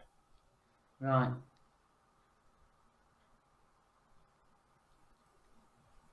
Fair enough. Again, Tim, I think that thing is, there's positives to both and negatives, because I think the harder plastic is a more crisp finish. In my experience, anyway, I find that all of the hard plastics have finer details, sharper details, and I tend to find you get, like two halves, they hold their shape really, really well, and they go together. It's not a problem. Yet, if it is a softer plastic and it's a little bit more flexible and bendy, you might get trouble, especially on something with a large flat area. It doesn't go in right. So from that point of view, I prefer a hard plastic. But like we were saying before, from a gluing point of view, there's nothing more satisfying than you squash it together and you get a bead of weld come up, and you think that's great, because when you sand that flat, that'll be it. You're not going to need any filler. So and again, you'll get people say, well, you just want a medium then don't you? And there is that point to it, but I just can't see this type of effect on something like this, where it's got billions of rivets all over this thing in a soft plastic. I think it would just have that more soft look to it. And it's just, I don't know, maybe I've been staring at plastic too long, but I can't remember seeing a fantastically highly detailed, millions of rivets and surface detail on a soft plastic. Oh, just talking about companies and injection moulding, going off Airfix, have you seen Avant-Garde have got a new company working with them called SIO? S-I-O? No. Or MK? Yeah, it's been all over social media and stuff. They're doing detailed bits or something, and they've reboxed the MiG-31 BSB, one of the MiG-31s. It's in the same box art, right? But it's green. All right. And the edge tin. Right. And it says, and it's got this SIO company that's done some detail parts for it. I'm sure they'll shout up in chat because they'll. Because I thought at first I was reading, I thought AMK had been taken over by this. Or for all I know, they might have been, and this is I don't know, but yeah, it's got like a green tint box. Well, because AMK did do their own upgraded version of it, didn't they? Yeah, they did that thing where it's undercarriage and pilots. They're also, this company's also working apparently with other manufacturers doing upgrade parts. So I don't know if it's 3D printing or, like I say, somebody. You got YouTube chat on there? Yeah, well, I've got it on ours at the moment. Hold on. And then obviously our chat's on, so everybody's off Google because we can't Google it here, so I could show you. But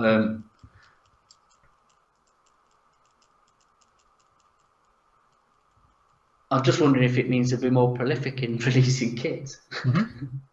That's all. That's all I was thinking.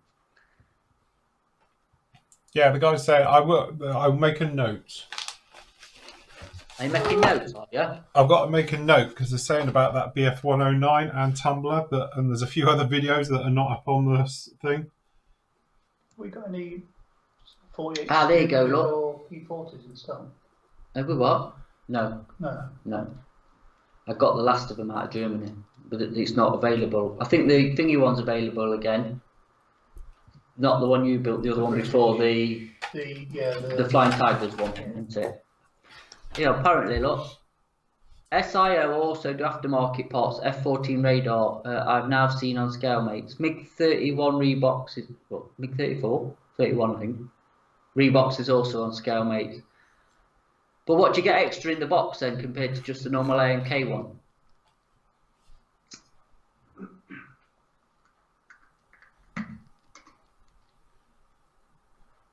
And where is this SIO company come from all of a sudden? You stuck that on yourself, haven't you? All on camera, everybody's just seen you just chuck that on yourself. Yeah, just all over my fleece? We can't do links. All over Phil's fleece. Put picture up, can't do links. I think it actually went on a t-shirt. Did it? You'll know when you get a wet patch in a minute. Dribbled. Get your bib. Let's click on it. If this all goes to pot, Richard, you're in trouble. You get porn suddenly coming through, we know. Midget flinging again, I've told you about that. Okay, well, BSM Foxhound it is, and it's, yeah. Kit of the Year 2016, special edition with 3D printed parts. There you go. 3D printed landing gears, nozzle, ejection seat machine guns. Is it SLA printed then? I don't know. Steel pins for landing gear, Galaxy model die cut to mask the canopy. Right. 3D printed landing gear. Don't like the sound of that. It depends if it's like cleaned up a bit. If it's like Andy's, it will look like it's on stilts. All the support struts coming off of it that you have to remove. Yeah. One cut, you've cut the wrong one.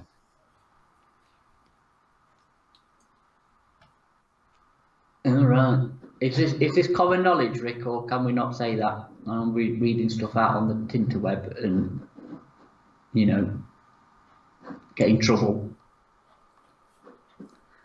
Yeah, my sound's always ahead of these guys is because they're tomorrow's people. So I sync to them, not to me, because we can't do both.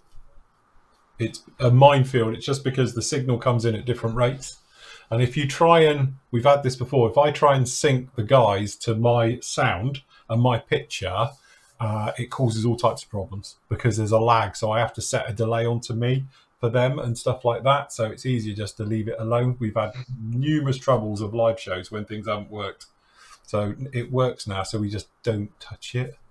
Is that you're out of sync? Yeah, because I'm always out of sync. So it's either I'm out of sync or you lot are out of sync. And seeing as there's a lot more of you than there is me, I think it's easier to put me out of sync than you guys. It's weird, isn't it? Because the feed we see each other in is the Skype feed, so we're perfect on Skype. Yeah, that's it. And sitting there on Skype and all the rest of it, there is no lag and it's fine. But because of the way we do this, and because it's weaving its way through, there's always a tiny... It's 0.11 milliseconds to be exact, if you need to know. We've timed it as well. Hey, listen to this one. Clive on our chat, right? I bought a Zvezda 1/100 scale King Tiger. It has a URL on the packaging that redirects to a Russian porn site. Oh, right. Brilliant.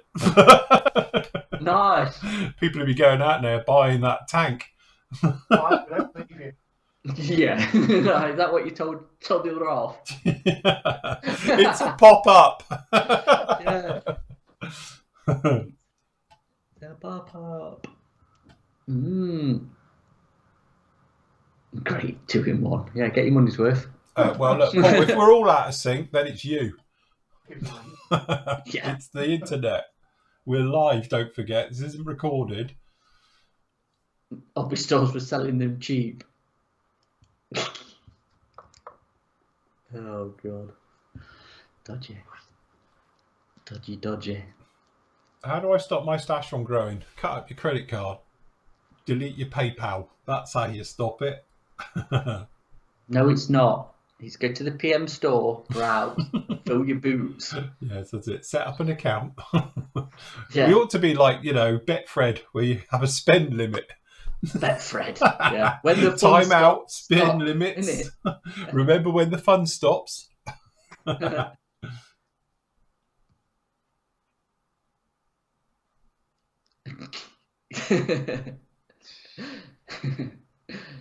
Oh, God.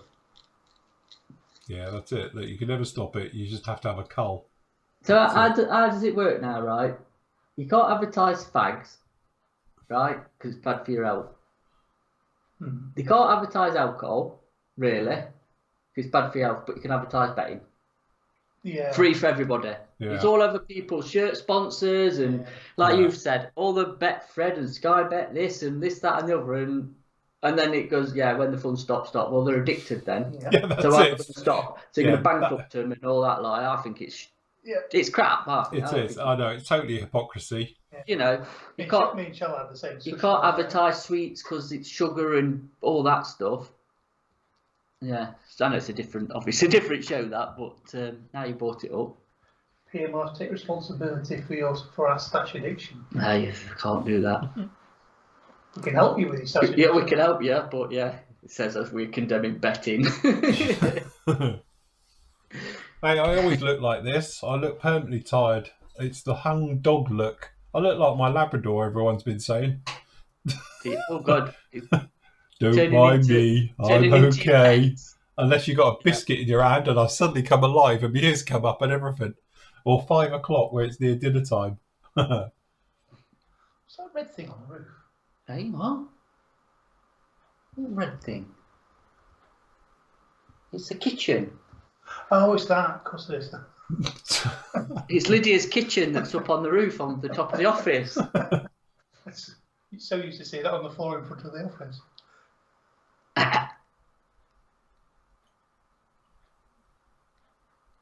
It is, isn't it? It is on wash. It is. Apparently, it's illegal to show people butchering animals on YouTube.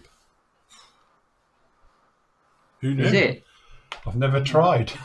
Do I get a strike for that? I get a strike for most things I say these days. Copyright warning. How many strikes did you get last night? None. Not yet. Somebody will dob me in for something, clearly, and then I'll get it looked at. I think I've got my own personal person who used to look at them at one point. I think, was it a couple of weeks ago, clearly one of our haters was on it. It might have been the one I banned from it, but we got reported for hate speech, and I thought, what, against Rebel? Probably, yeah. We were reported for hate speech, and then we had to have an independent review, and they came back and said it's fine. Roger says, what about butchering kits? Yes, that's true. Do that a lot of the time.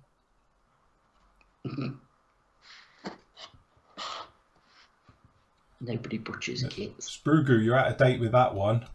It's not Marlborough on there, and Mission hasn't been on it for a while either. If you notice, they pulled out last year on Ferraris. Aren't the stripes they have on Ferraris Marlborough? You don't even have that now. Don't they? Because when Missions was a bit like Marlboro, wasn't it? But they came off. I thought that was part of it. But they stopped halfway through last year, didn't they? You know, it's the Ferrari suddenly just became Ray-Ban and Shell. I don't know. I think everyone was like, stuff it, they're crap, we're leaving. Yeah, so they're always at the back of the field, so you never got to see them. So Williams was sponsored by Skoll and Royals. Yeah. At the back of the grid.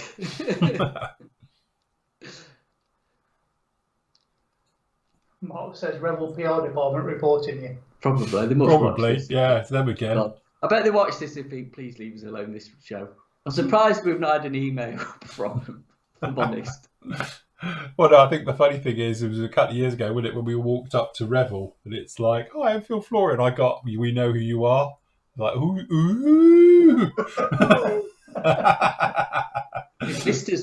They missed us last year, and you know, if Telford don't go ahead again this year, they'll miss us again, won't they? It's ironic though that the only two kits that are in shot are Ravel. And Kitty Hawk. Yeah, but it just proves we do. Well, I ain't started it yet, but do them, isn't it? Again, we're not elitist, are we? No. That's it. Again, we will build anything as long as it's an interesting subject. It doesn't matter if it's good or bad kit. Yeah. And to be honest, our thing with Revel isn't even their kits. It's some of their pricing structure, to be honest. It's just that what winds me up, like we've said before, is that it's a 30, 40-year-old kit and they're charging brand new money for it. That's what winds me up. You know? It winds me up with reboxing everybody else's stuff and not saying whose it is to begin with. It winds me in the boxes. Yeah. I think that's just not right, really. You know, if it's ICMs or Italy's or whoever it is, ASIC hours, I think it should say moulds by whoever. Yeah. Just saying that, what did we see today that the rebooting thing is it the Dauntless from Accurate Miniatures Dauntless? Yeah. That's coming back out, which is actually a really good kit. Yeah. Yes, no, we like Revel. Revel's all right. I just, it's like sport. We do Everyone wonder needs a about hobby. some of their decisions, don't we, I think, from what they release as well, of, you know, when we know they have actually got good kits that's in their sort of catalogues, shall we say. Absolutely. Even if it's 10 years, 20 years old, they have got some good kits that you don't see, but they'll rehash something like you said that's 40-year-old.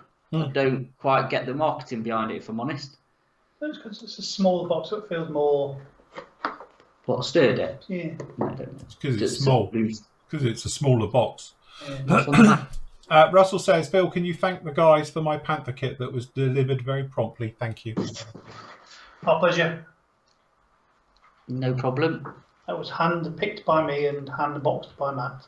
Yeah, like a finely oiled machine we are. Covered in handprints. Yeah. I hope they washed their hands. Of course we did. We wear gloves. Which don't He's in full bio suit. Yeah, exactly. It's like Mr. Blobby going round. We've got like a sheep dip down there where the kits and everything goes through the sheep dip. That's it, they do. They come through the sheep dip and you're fine. A mod. Don't call a model. Hey, look, that bloody Victor you're talking about isn't even Revels. That's Matchbox. Matchbox. That was Matchbox, then went to Revel, then died, luckily, thank God. Yeah, probably not to be seen again. Yeah, but that time when that was fetching stupid money because that was the only one available. It used to be going, and bearing in mind, this would have been what, late 90s? That kit used to go for £100 on eBay.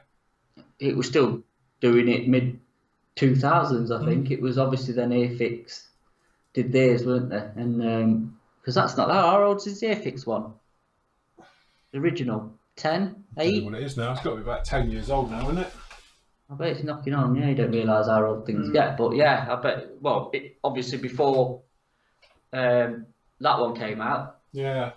That was the only one, wasn't it? It hasn't got a date. Yes, it has. 2016. Which one you got? You got the original one or the one after? Yeah, I've got the white one. Oh, right, that's the first boxing then, isn't it? Yeah, so it's got on here 2016. I thought it was older than that, to be honest, but that's still, I suppose, 5 years old.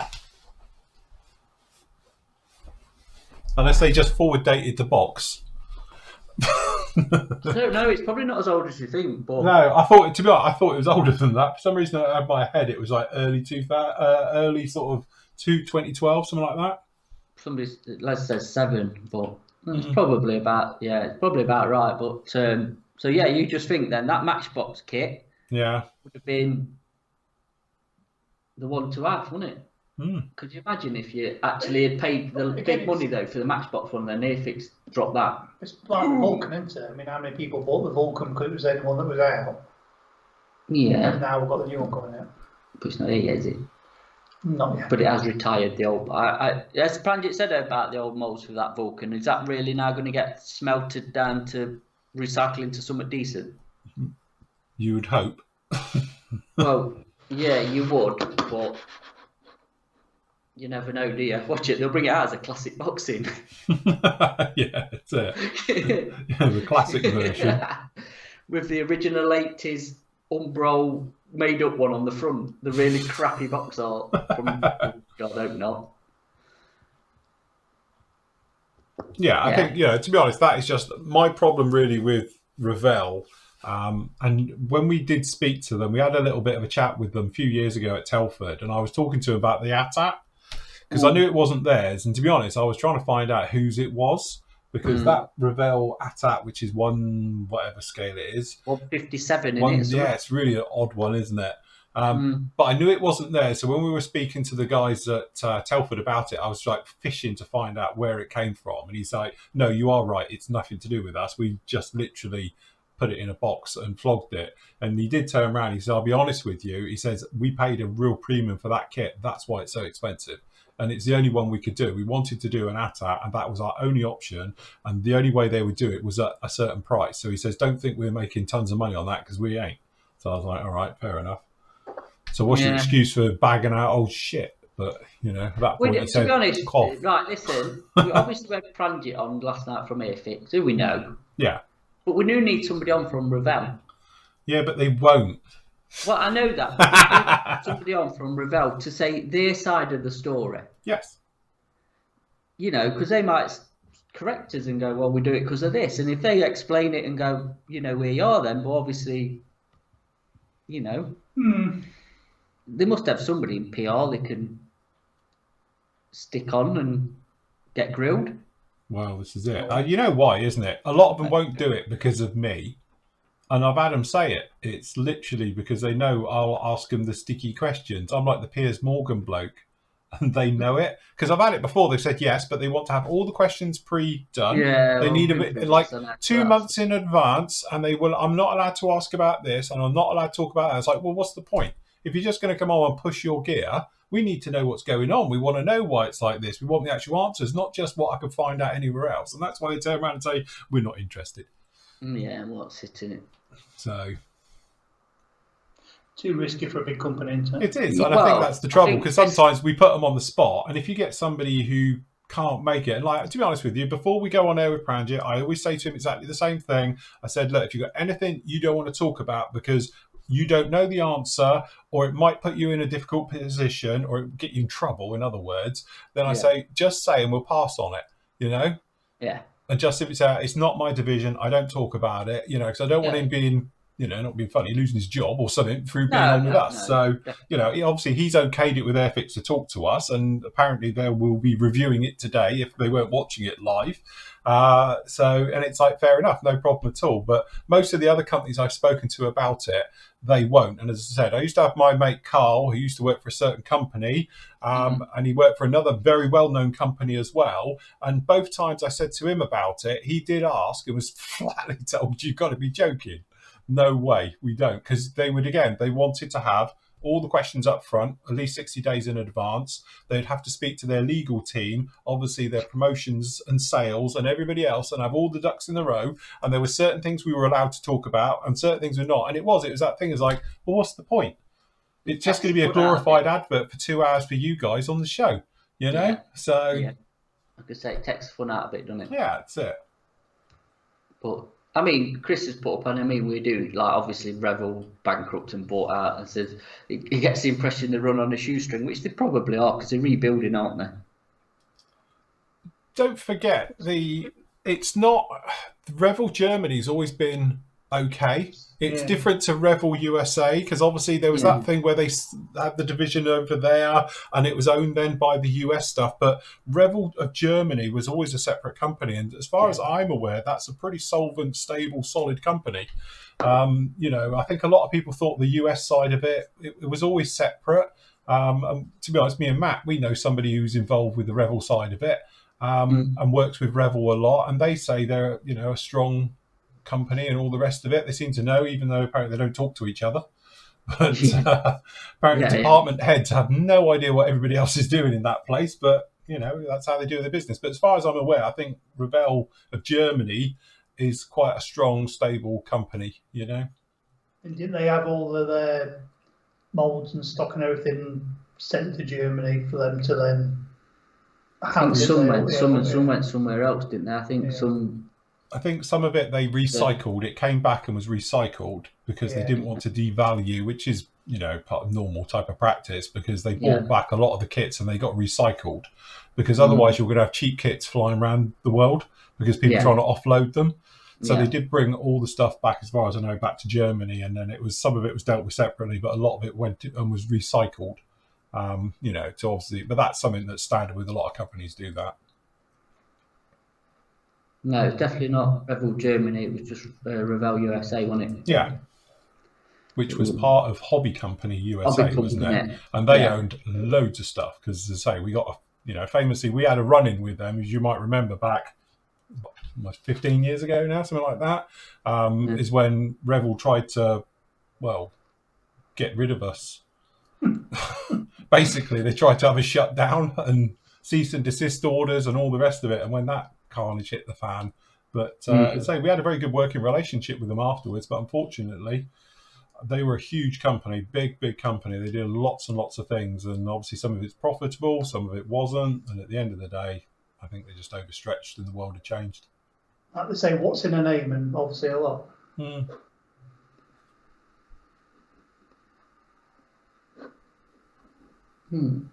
Russell says, anyone know where I can get a 1/16 scale leopard that is wire controlled? I have one and gave it to my nephew. I don't know anybody who has a wire controlled one. No idea. Tammy would do a leopard. Yeah, I was thinking that. But it'd be remote controlled, but they did a big leopard, I'm sure it is. I think it's well out of production, but just to do.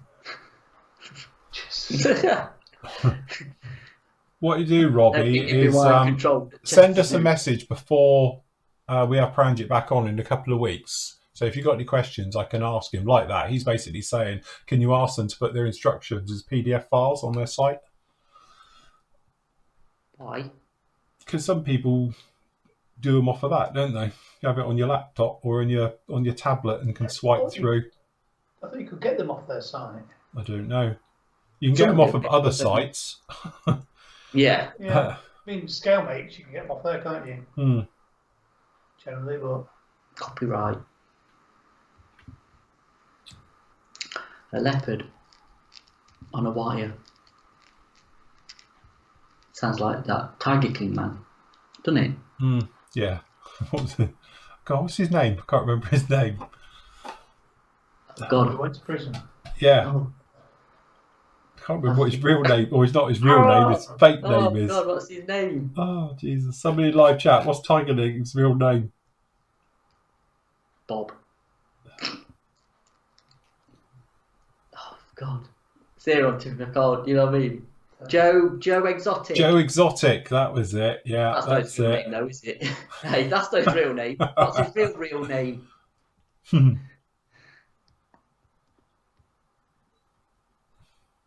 To be honest, like we were saying, it's funny because the only person apparently who can get Academy at the moment is Airfix. I was going to say that last night, but I thought I better not. What's that? Say again. So the only people who can get Academy at the moment seems to be Airfix. Yeah. Yes, it's a little bit tricky getting hold of Airfix Academy kits at the moment. It's a Camp Wagon 6 Tiger King.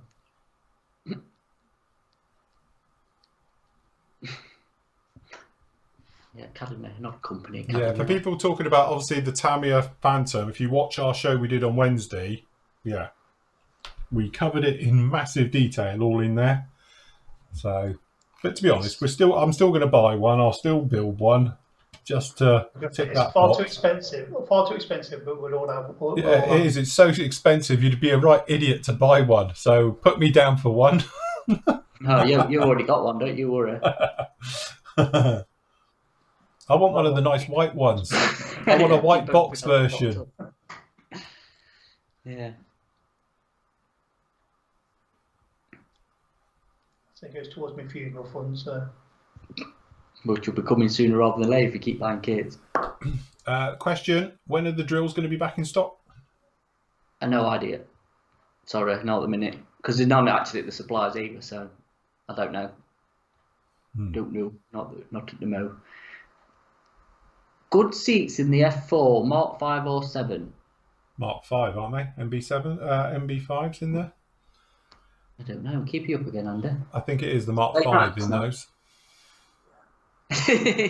Got a book. I could tell you if I could be bothered to move. Said, are you coming downstairs? Along with me, Phil and Pramjit and Nathan talking till... What was this, 10:30? Near 11, wasn't it? I think we finished.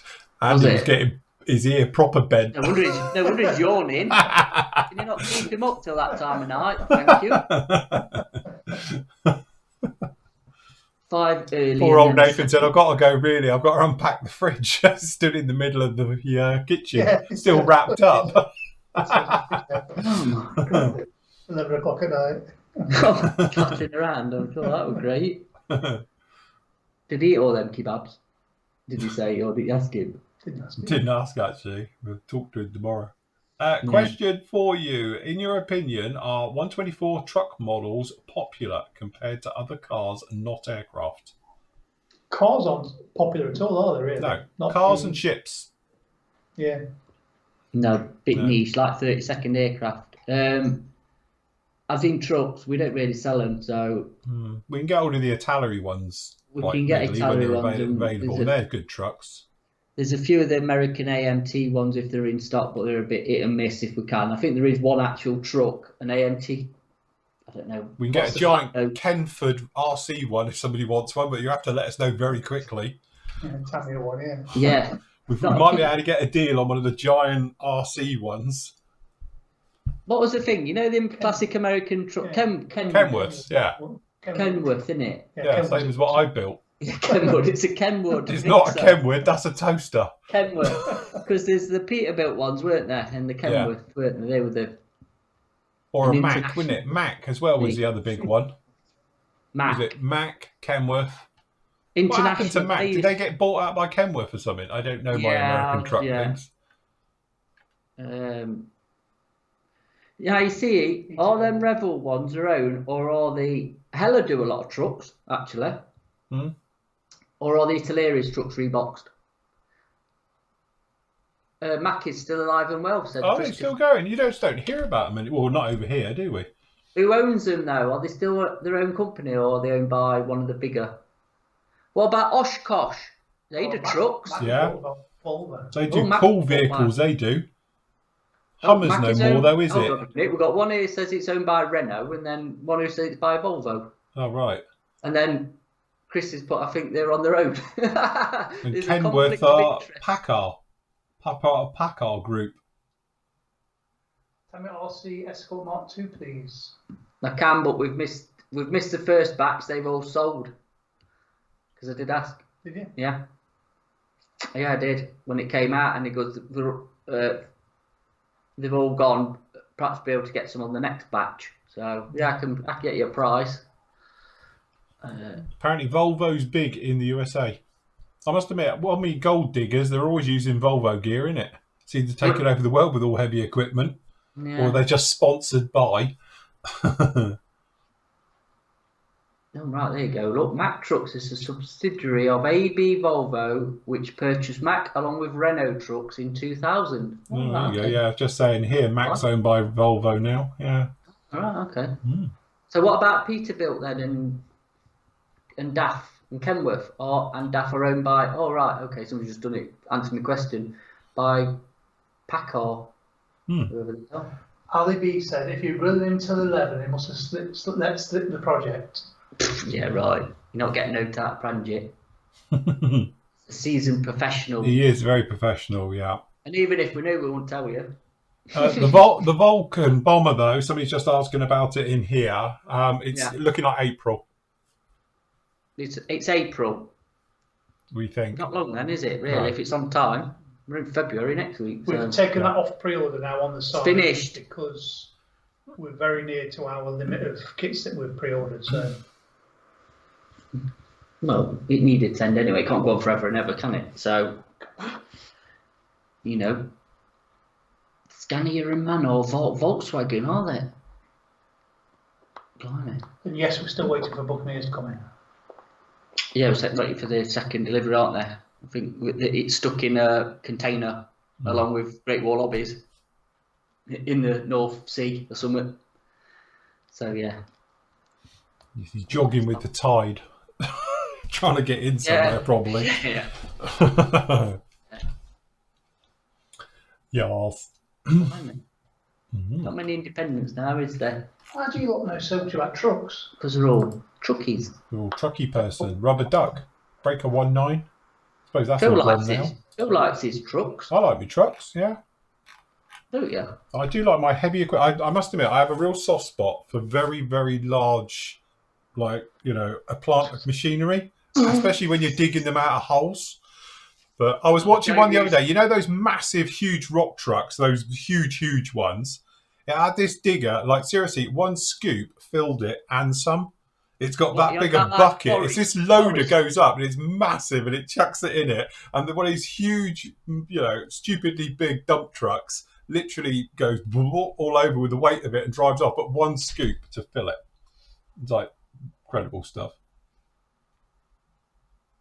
Hey. Everybody's got to have our bet. Well, this is it. So you're now watching Quarrying, are you? I do like my gold stuff. I've been watching Parker Schnabel forever. Parker who? Don't ask. He's only a young lad, but he's like a multi-millionaire gold digger bloke. So we're doing the wrong thing. We should go over. I've been over there. That's how sad I am. That's why I ended up in Denali and going around the heartlands of Alaska and everything, looking at the gold mining gear.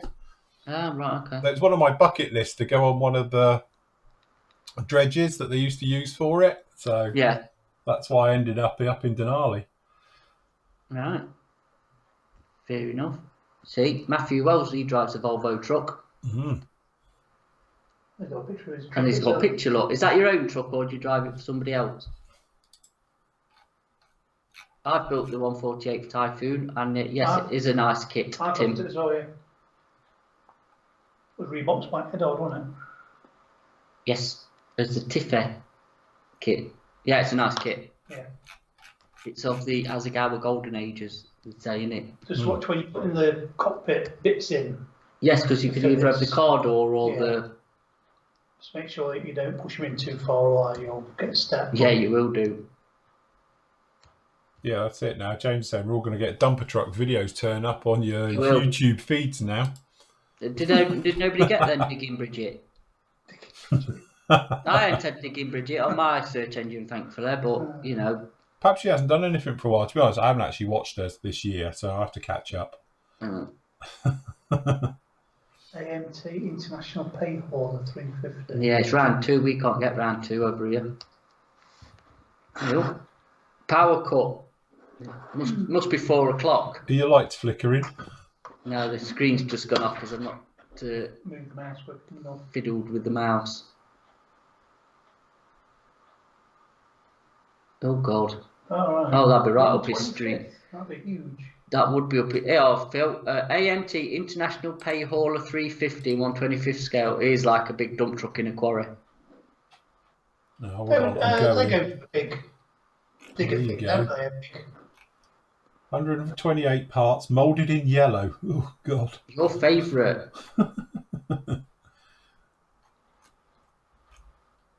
He could weather the hell out of that. It'd look brilliant. I tell you what's really sad though. If you go on, say it's more like abroad, I think, than it is in the UK. But they actually do this thing where they have radio-controlled plant machinery, and literally they dig holes and load trucks, and it's all RC.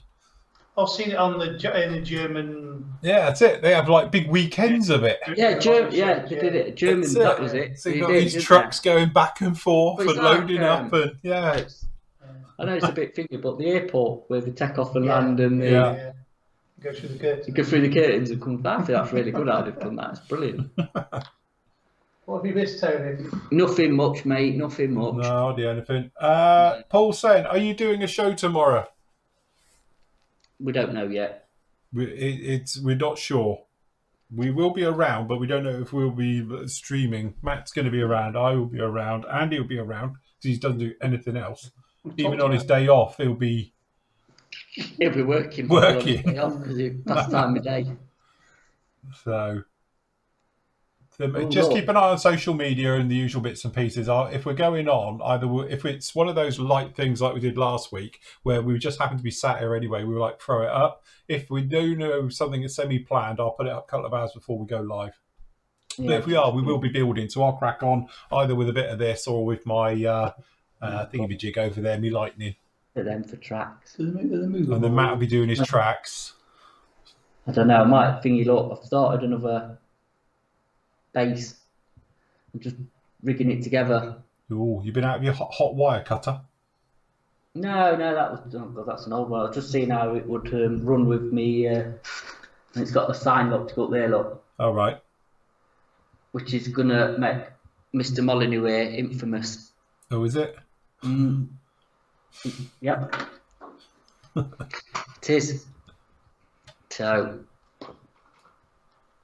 do you sell Tamiya panel liner or anything similar at PM Models? Similar. So we sell Flory wash. Show them, Phil. Show them the wash. Don't come with that bit. No, just that bit. So that's a clay-based wash, not an enamel one like panel liner. We don't sell panel liner because we can't get it in this country because of labelling issues. I knew that backhander to that import people would work. That's it. Yeah. They have to use my stuff now. So, and then there is enamel washes in that are very similar from AK. If you want to go down that route. Yeah, I mean, all it is a panel enamel. It's enamel panel wash. Panel wash. It's nothing special. It's just no. Everybody wants them, and we can't sell them. And we get them, can we? We have asked. Numerous times. Yeah, all the time. So that's it. It's 4 o'clock. Very good. Call it a day. Panel line washers and electric drills. Yeah. Well, so this episode we've looked at pens. We've sold out of postal pens across the internet. These pens. I was going to say, brilliant. We've got all this stuff we can't sell. So, yes, very good. Anyway, thank you for this week joining us. It's been an absolute pleasure as always. Don't forget you can catch up with all the usual bits and pieces. Hold on, shameless plug. Where is it? There we go. Over at the PM store. Obviously, the links are on the Flory site. If you want to get to it quickly, if you click here, if you can see it, let me show them on full screen so they've got to. Don't go away. You're not allowed to click off till I finished. So you click in here, click that one. It'll take you direct over to the PM store. And you get all your various bits and pieces down in there. Or as always, you can literally just come over to, it's done mine now, over to the store. And obviously, I've just got the Flory stuff. It's only available for here. I don't do paints, glues, or anything else because that's obviously PM Models. Because a lot of people saying, where's your paints? And it's like separate. So if you do want to get it all in one place, your washes, your sanders, as well as everything else, get it direct from the PM store. Okay, just down in there. This week's reviews, obviously they're up. You can click on the review section. And that is down in here like that. I will sort out tomorrow morning. I'll do it. I'll get that BF109 put up. I'll put up the Tumblr. And I think there's a load of reviews that need sorting out as well, clearly, because I haven't updated that in a while. So I'll get all of those. But obviously with the reviews, if you do click on Airfix, shameless plug. If you click in Airfix, hopefully it'll come up with all the Airfix builds. All the Airfix reviews, I should say, eventually. Doesn't like doing this and loading because there's literally hundreds of them. So they're all down in there. Okay, so you can watch all the reviews as with everything else is down there. And again, if you want to keep up with everything we've been doing this week, any of the other shows, it's probably a little bit easier to find them in it here, and it is on the old YouTube because there's bloody millions. So obviously we got today's show, yesterday's obviously with Pranjit, the Wednesday show, obviously the Tuesday lockdown show. The reviews are in amongst these as well. And then obviously for members, you've got the full video builds that will appear in here as well. So you can catch up with all of those, as always, just down in there. And you can use the Flooring members discount on the PM store, but only for Flooring Models products. Yes. If you remember. If you remember Flooring Models. Yeah, definitely. So remember, we might be on tomorrow. We're not guaranteeing it 100% because, again, we've got lots of things to do. But if we are, keep an eye on social media because obviously you'll get a notification and go bing saying we're live. If not, again, keep an eye on the Flooring Models vlog page. So if you've got RSS feeds, you can do it off of that one as well. And that way you'll get notified on there if we do anything. So I will post it obviously in there and in the forum and then everywhere else as well. So it all goes up in one place. So as soon as we're live, you can catch up with us just like that as well. Yeah. If we're on, it's likely to be 2-ish again. Mid-afternoon-ish. Yeah, if we were on, let's say I've got stuff to do in the morning anyway. So it will be in the afternoon, definitely. The afternoon, one. So... Yes. Cool. Very good. Thank you very much for joining us this week. Absolute pleasure. Remember, stay safe, stay sanitized, stay socially distanced, but most of all, enjoy your modelling. Okay? Lovely. Right, where's the off switch? Can't find it. Right, here we are. We're in here. Right, say goodbye, gentlemen. We're out of here. Thank you. Have a great weekend. Bye.